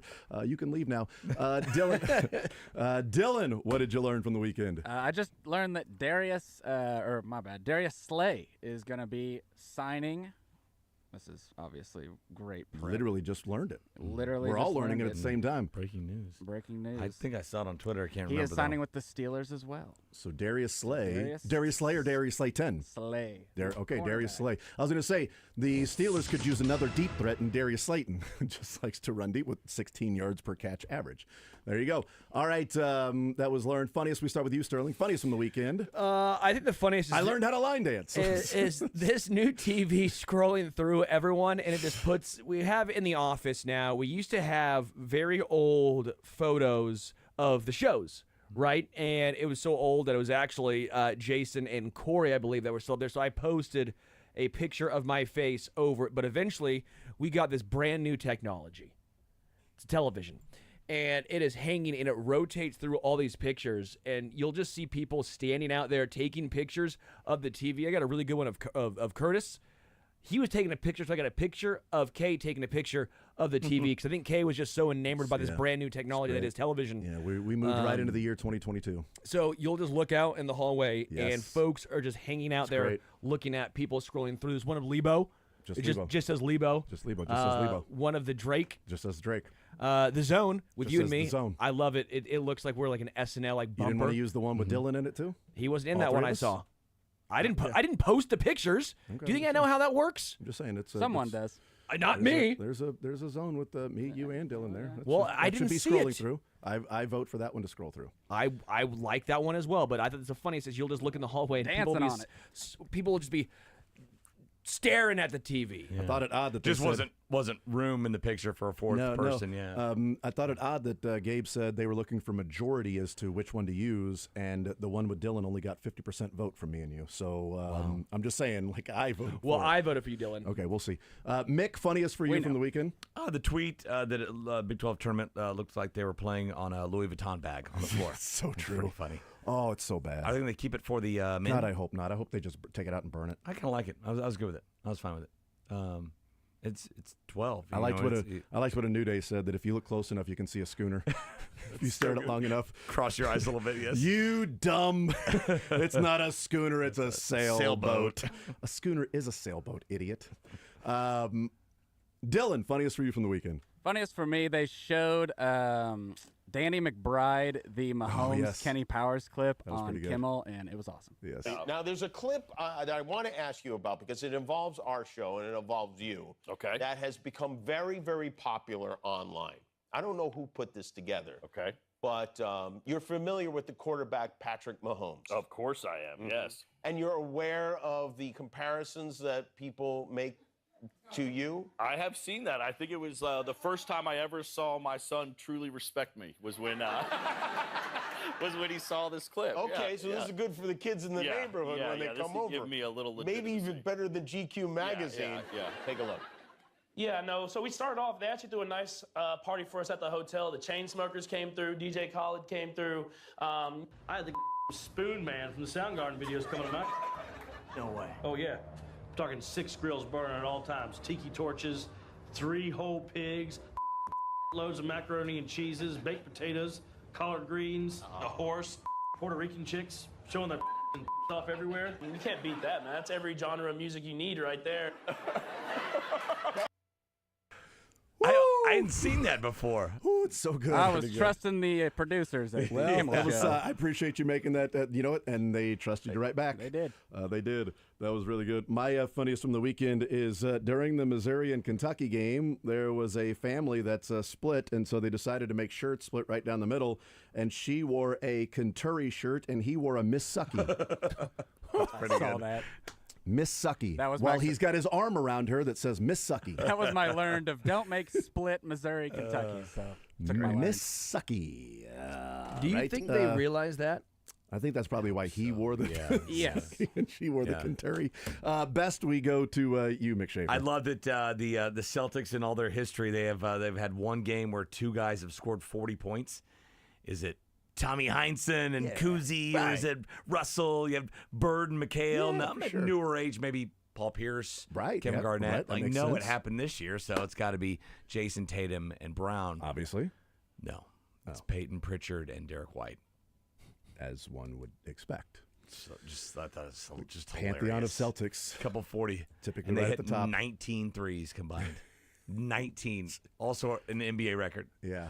Well, that was more than that game that McHale played in. He didn't hit as many threes in that game. He did That's not. the problem. Yeah. So I didn't score as many points. Best for you, Dylan. That was my best. The Miss Sucky was I thought we had already did learned or whatever, but awesome. That was all time. Yes, that was great. My best was our kids in our baseball team. 9-year-olds got a little treat for going through winter workouts. And we told them they could scrimmage the parents. Oh, I love those. And so yesterday they scrimmaged the parents. And shout out to my wife playing shortstop and makes a diving catch in the hole, just a line drive that would have been a hit on any other field against 9-year-olds because there aren't many, 5'11", 6 foot 9-year-olds that have a wingspan like she does. And so she reaches out. It's just funny to see like this. Just reaches Did out. you guys win? The parents win? The kids won 21-20 because apparently they decided the parents, the last bottom of the fourth, didn't need to wear gloves. And so the kids came back from 20-4 to win 21-20. It's odd. That's crazy. But, yeah, it was fun. The kids had fun. Shout out my wife making a diving catch at shortstop. The only thing better would have been if it was against Everett. Best for you, Sterling. So I went to a pool bar on Saturday night. Did you learn how to what a line weekend dance? you had, line dancing, pool bar? Oh, Let's yeah. go. It's fun. So I went to a pool bar Saturday night, and I asked the waitress because they had a special for steak night. And I'm like, this has to be a real treat. They have steak at the pool bar? At the pool bar.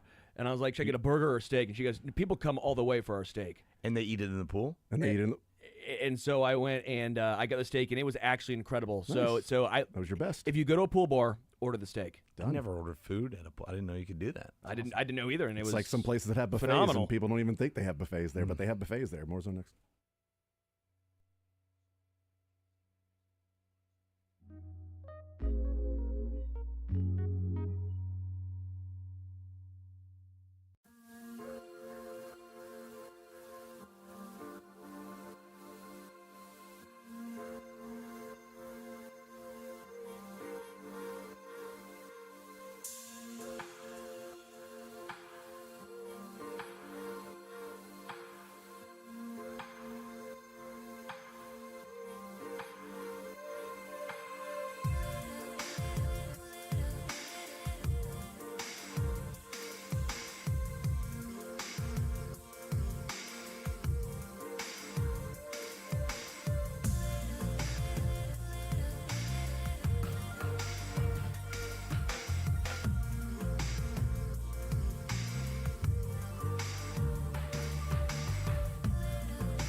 All right, so another signing, a little breaking news. The Dodgers and Dave Roberts have agreed to a new contract extension, 4 years, $8 million per year. So on this day of free agency, a lot of crazy stuff happening.